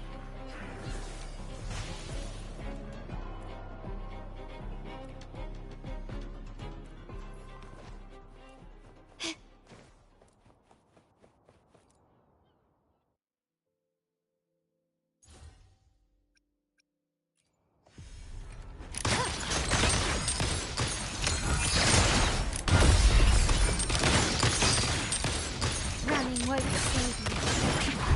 Brilliance lights the way! You're wide open. But now, lend me your power. My compliments. Found your weak spot.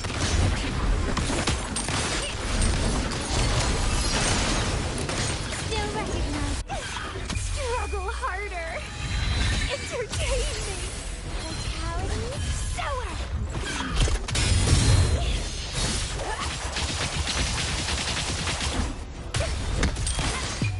The world is mine.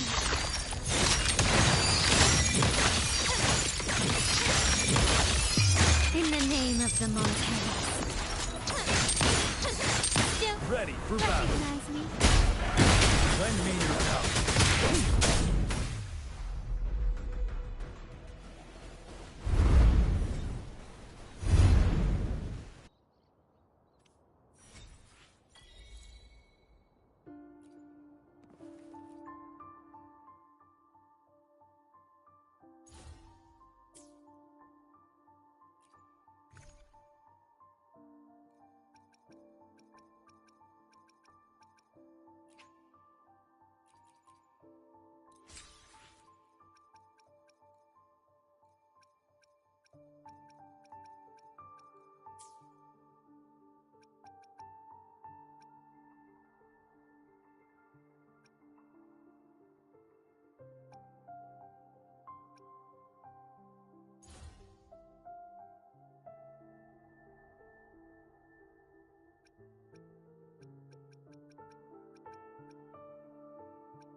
Happy birthday. I must confess, ever since I found out about your birthday, I've been thinking about the perfect gift for you. You likely already possess many treasures, so I wanted mine to be something unique, practical, and delightful. Something that would bring you joy and remind you of me. So here it is, a pistol reshaped by my forte. It symbolizes that you have the freedom to do as you wish. Whether or not you're a Montelli, this promise holds true always, in the name of Carlotta Montelli.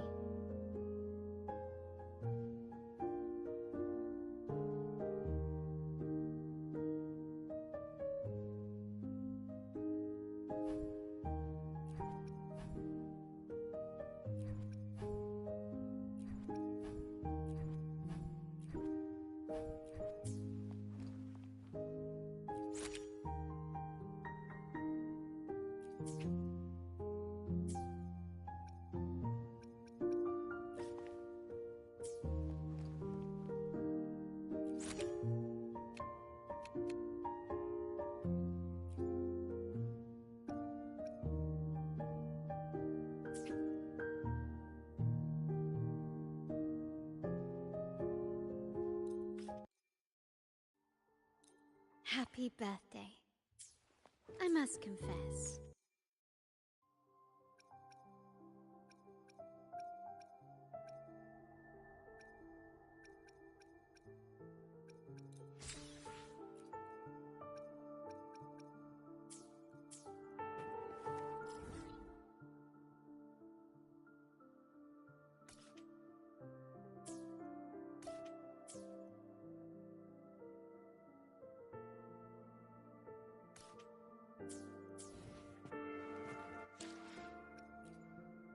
The battlefield is dynamic. I alone will decide whether it's for show or for battle.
Wind Rider.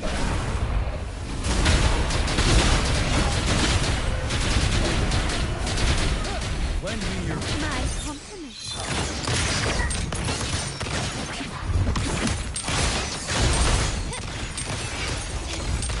Is that it?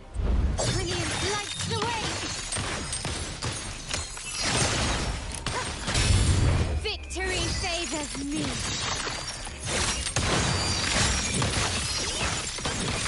Can you keep up? A new era awaits.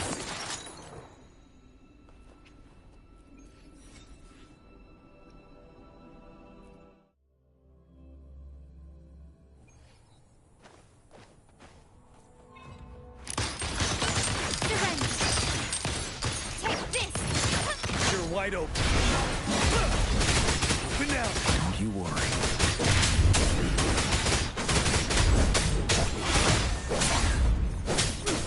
Stop.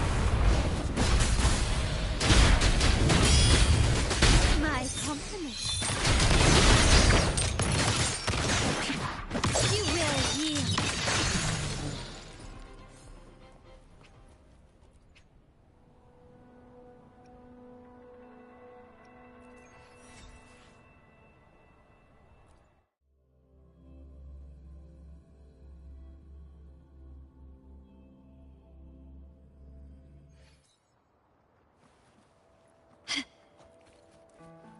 Can you keep up?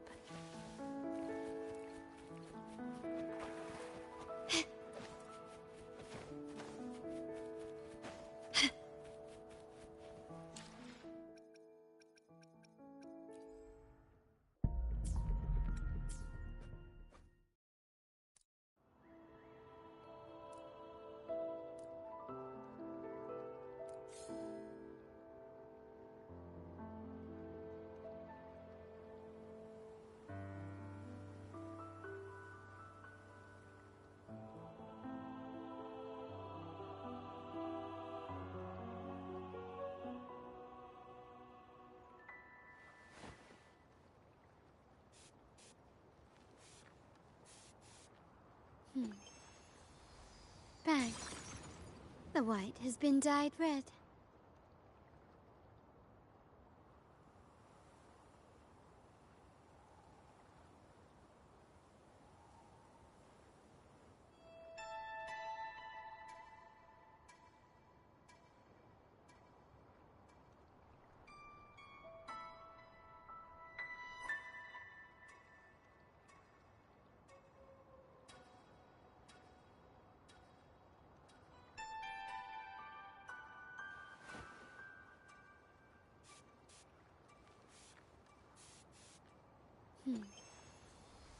Bang.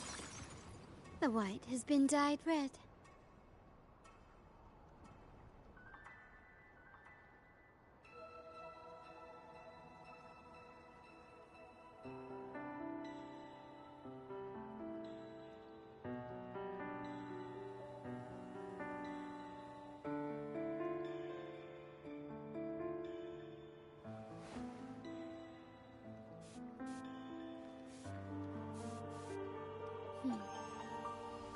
Bang. The white has been dyed red.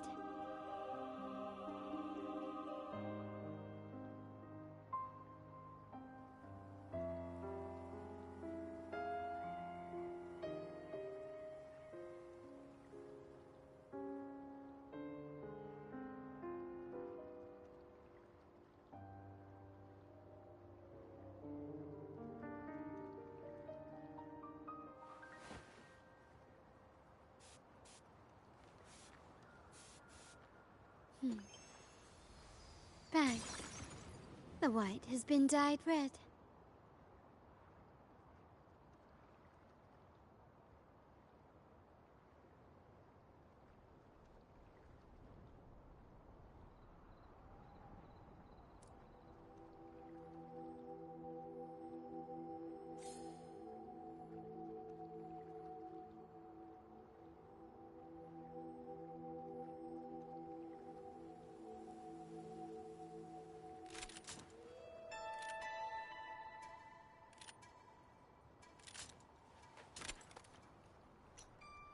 To shine or to die. Merely two sides of the same coin.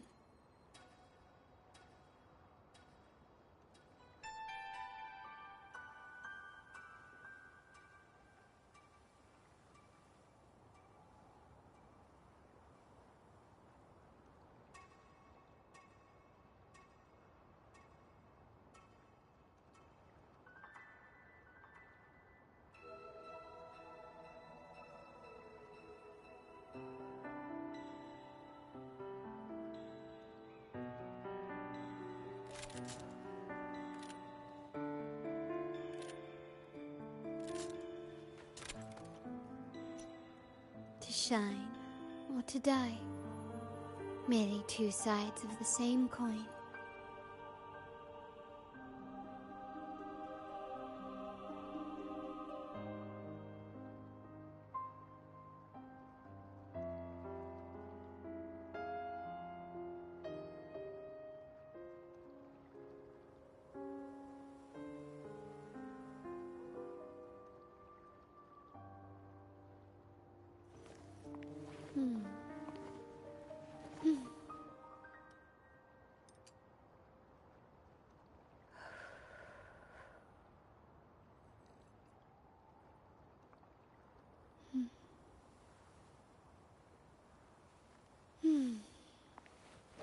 Can you keep up?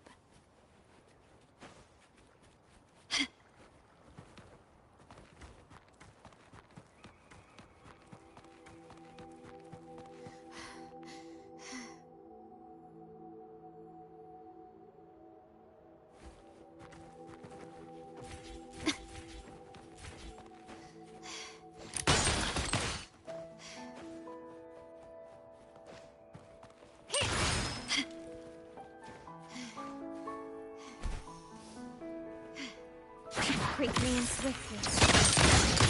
Take this! The world is mine!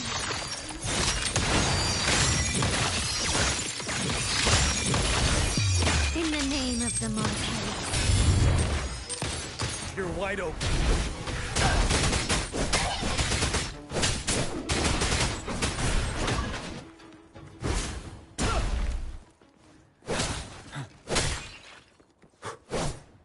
Extra supplies.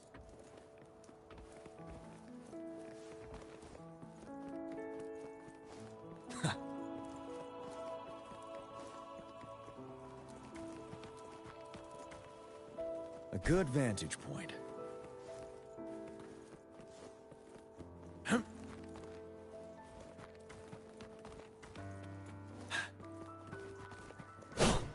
Settled.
Raise your glasses! Shout it loud, friends! To us! To the Carnival! And to our very own laureate!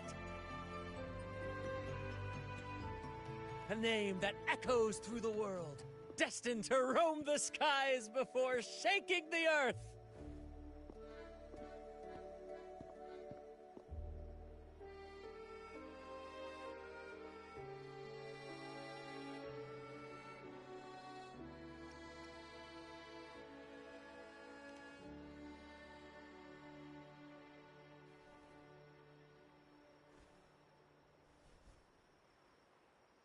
Don't be fooled by how he looks. Brant is already deep in his cups, drunk as a skunk.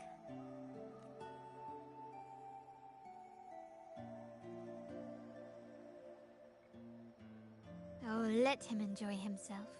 The taste of victory is still fresh, and after such a battle, we should celebrate to the fullest. Drink your fill, everyone. This round's on me.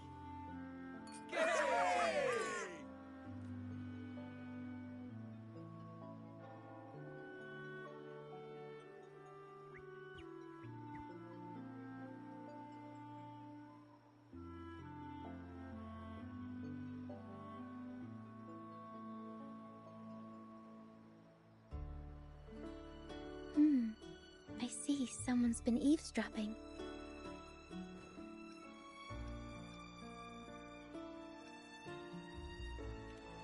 A devout acolyte wouldn't enter such a place without a good reason. The Montelli family is known for its hospitality, but freeloaders will not find us so welcoming. Friends, let's keep the mood lively.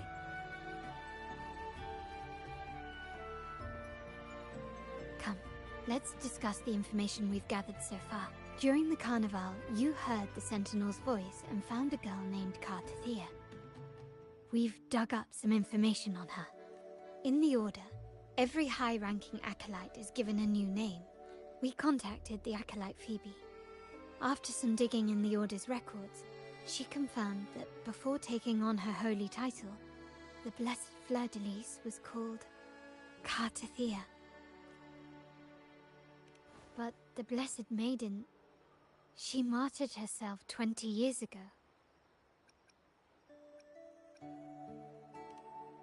The family will uncover the truth. The only remaining clue is the inverted tower you mentioned hearing about from the Sentinel. But even that feels elusive. Judging by your expression, you must have discovered something new, right? Do you recall what we learned from the stained glass in the tower ruins? There were two divinities at the dawn of Renacita. If one refers to the Sentinel, then the other, who could stand alongside them, might be the Threnodian. The two are undoubtedly linked, so uncovering one could lead us to the other. Remember Gilberto from the Physalia family? It took a lot to get him to talk, but we finally got some information from him. As he tells it, the Physalia family's long-revered deity is none other than Leviathan, the Threnodian from the sea's depths. It's hard to believe, I know. But recent events have only reinforced what we discovered from the stained glass. The Physalia family has been on this island since the founding of Renacita.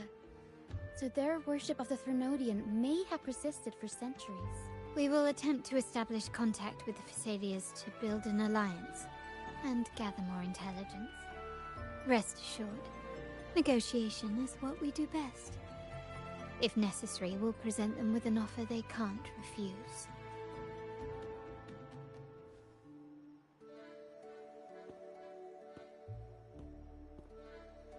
Excuse me for the interruption. Greeting. The Primus wishes to invite you for a conversation at the Cathedral of Mercury. How curious. Since when has the Primus become so interested in social calls? It could very well be a trap. I'm merely conveying the Primus's invitation. The choice is yours. Remember, you're not alone. Very well. Please follow me to the cathedral.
Never before have I seen a day so steeped in both shadow and light.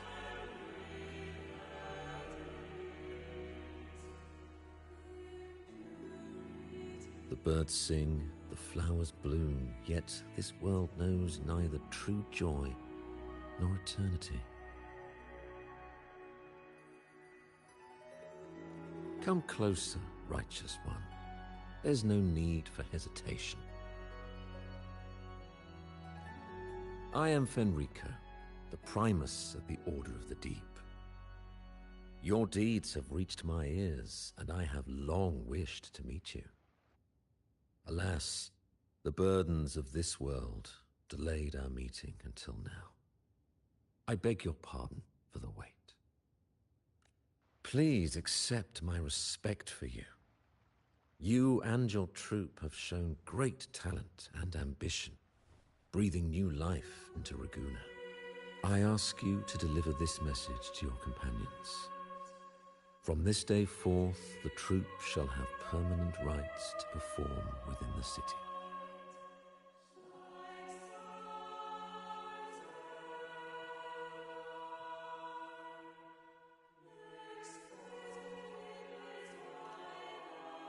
All mortals stumble, but through pilgrimage,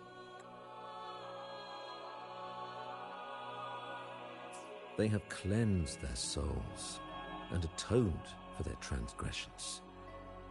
They have earned their right to return to this divinely blessed land.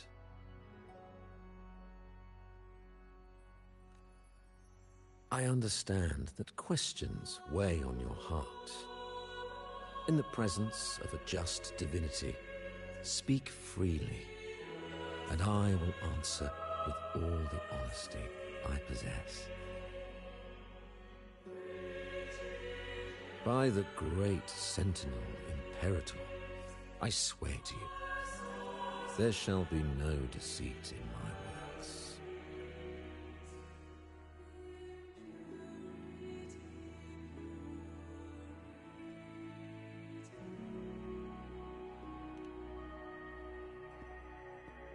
You have walked a path similar to theirs. Indeed, you have the right to meet them.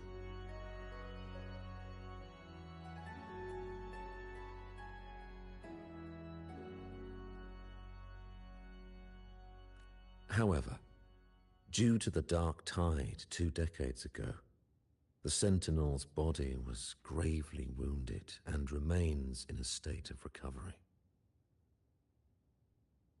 If you wish to meet them, I will convey your request. I see the thirst for truth in your eyes. It is clear that doubts still linger in your heart. Please, voice your concerns. Fleur-de-Lis. She was the emissary of the Sentinel, and we are grateful for her contributions.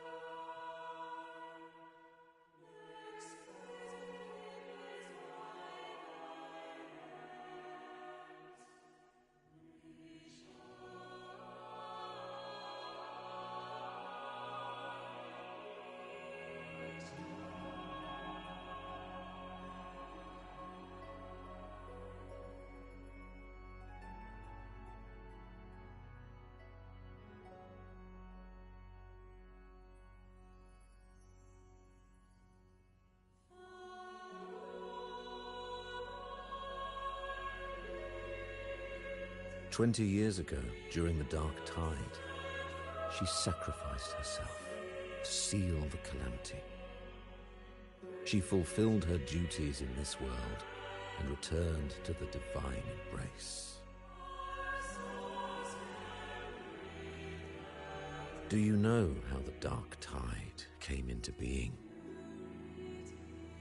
In Rinascita, wars were waged in the name of faith, tearing apart the Sentinel as our faith divided, weakening their divine power.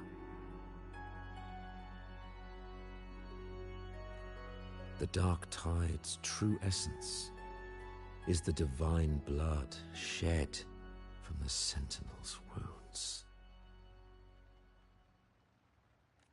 That tragic past left deep scars, and with their divine power drained, they could not prevent the Dark Tide's surge 20 years ago.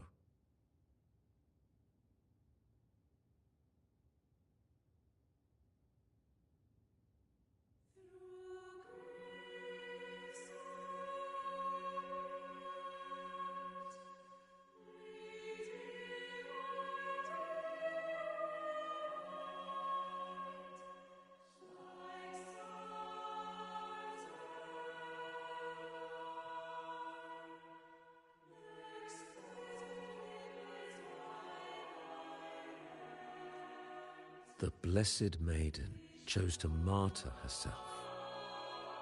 She once again resonated with the Sentinel and, through her sacrifice, restored some of their divine power, bringing an end to the Dark Tide. Yet, the Sentinel remains in a state of healing and still requires a mortal representative. Following the Blessed Maiden's departure, I was granted new authority to cleanse the aftermath of the Dark Tide.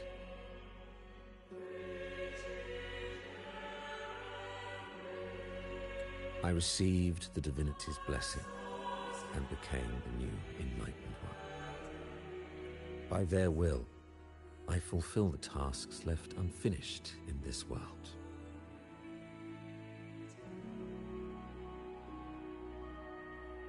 Therefore, we must unify all beliefs, ensuring the purity and unity of our will to prevent another tragedy.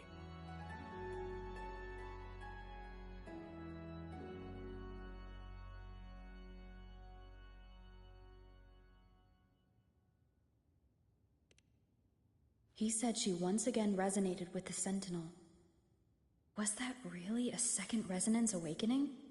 Sentinel Jue had a trial with Jin Shi, but my permission was needed to transfer the Sentinel's power.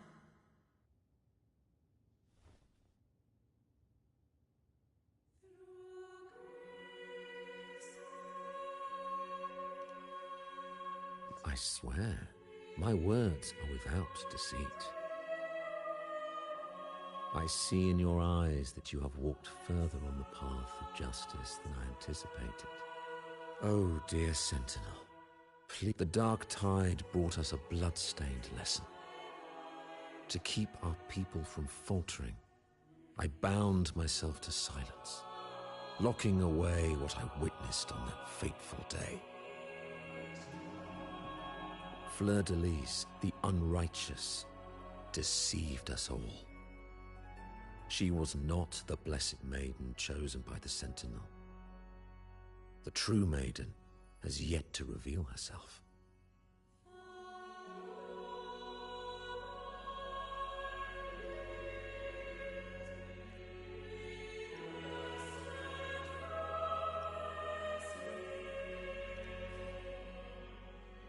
You must know that a being capable of rivaling our divinity exists in this world. Humanity's eternal adversary, the evil of all civilizations, the Threnodian. As the Sentinel has their resonator, so does the Threnodian.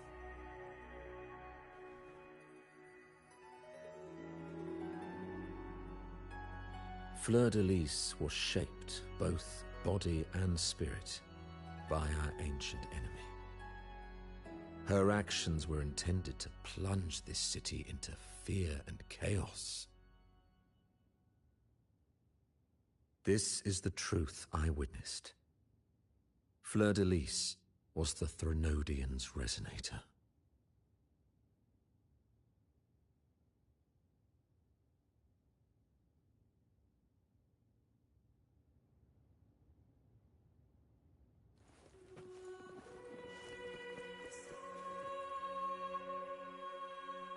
In the presence of the just divinity, feel free to express your doubts.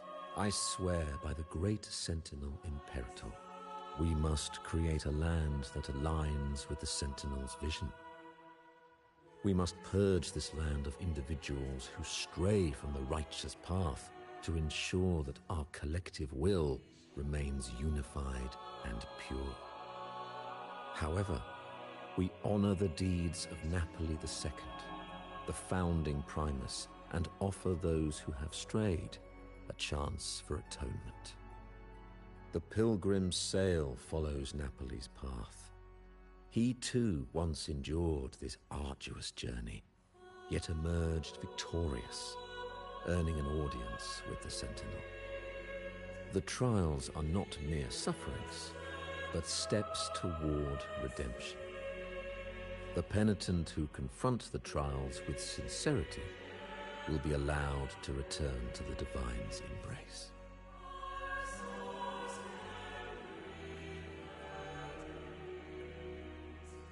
In the presence, I swear by the great Sentinel, unity is our shield, bound by the law of eternal continuity. Though we revel in the joy of the Carnival, we must also be vigilant. For division is a chronic disease plaguing this city. The growing indulgence among our citizens has already invited divine punishment. We, as stewards of divine will, must guide the people, erecting barriers of reason against the floods of passion. This is the only way to withstand the ever-changing tides.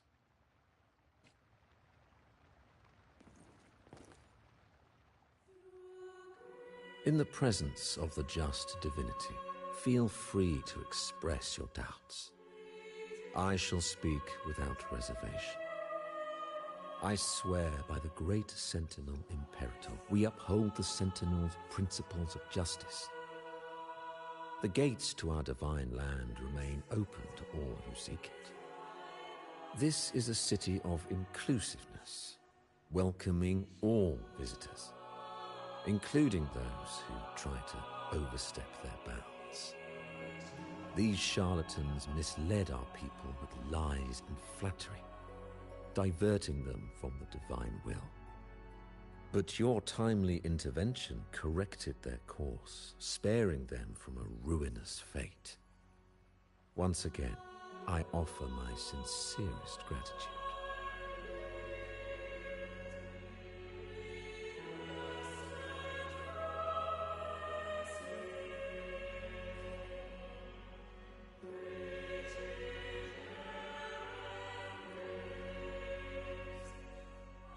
In the presence of the just divinity, feel free to express your doubts. I shall speak without reservation. I swear by the great Sentinel Imperator, there will be no deceit in my words. We must, however, the trial.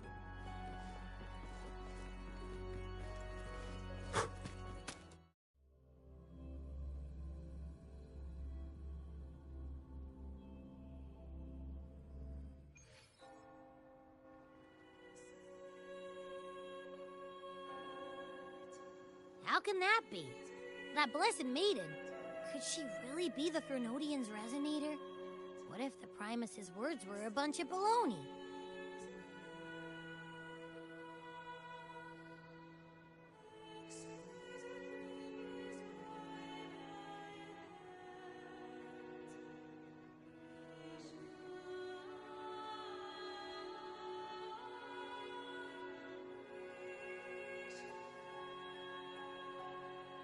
But we saw Cardathia following the Sentinel's instructions.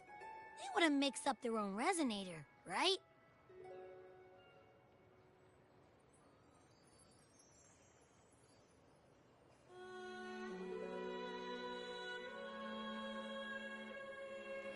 Now my head hurts. Who was she really with?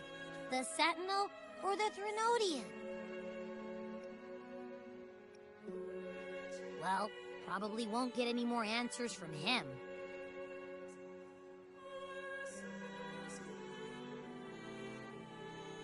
All the clues we've gathered so far point to the Threnodian. And the Phasalia family worships the Threnodian. We'll have to wait for Carlotta to arrange an audience with them. Something tells me this carnival is just the beginning. There's more ahead. I'm sure of it.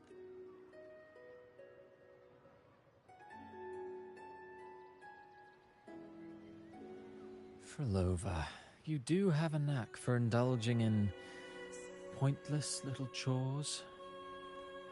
Why, there's no rule against an actor making good use of the intermission. Besides, I haven't disrupted your arrangement, have I?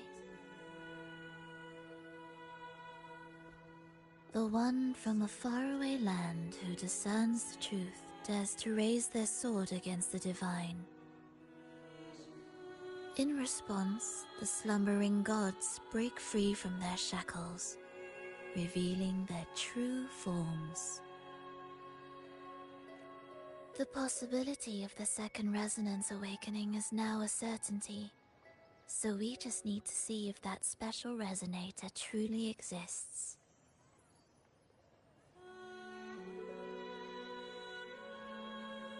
Was the Blessed Maiden a resonator for the Sentinel or the Threnodian? Or both? If so, oh, a resonator capable of wielding both powers. I am eager to see how this story ends. Cristoforo, if you don't want to spoil the next act, I might have to give your carefully crafted plot a little nudge. Speaking of which, that Rover shines brighter than anyone else in your play. Do you find her interesting as well? Frolova, it seems we walk different paths. I don't share your fondness for that sort of puppet theater. I merely place the characters on their stage and they act out their fates, driven by their own volition. To remain courageous amidst absurdity, to pursue a spark of divine grace, this, to me, is the truest essence of humanity. Don't you think? Even the most pristine cadence of death pales beside the untamed, fervent, and tenacious spirits of the living. In their journey, they resolutely overcome all obstacles. They pursue, they tear, they burn, simply because they desire to. I think you should leave your secluded mansion. Take a walk and listen to the voices scattered across the world. Perhaps. From Huanglong to Rinasita, she has indeed added a few unexpectedly beautiful notes to my symphony. I am certain that, even without any direction, she will walk the path that destiny has laid before her. All things ascend toward a singular point of convergence, and what awaits at the end is immortality before the tides of fate. We are all but humble servants.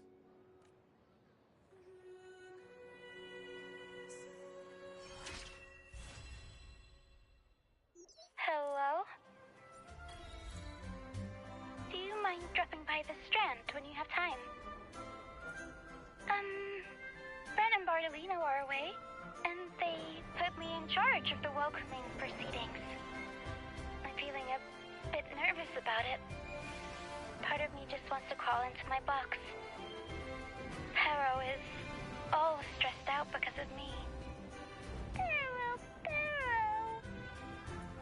I tend to fumble with words when talking to people. I'm worried I won't do a good job accommodating everyone. If the laureate herself were here, I wouldn't be so nervous. It would make things easier. So, as our new laureate, we need your help.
alone will The battle...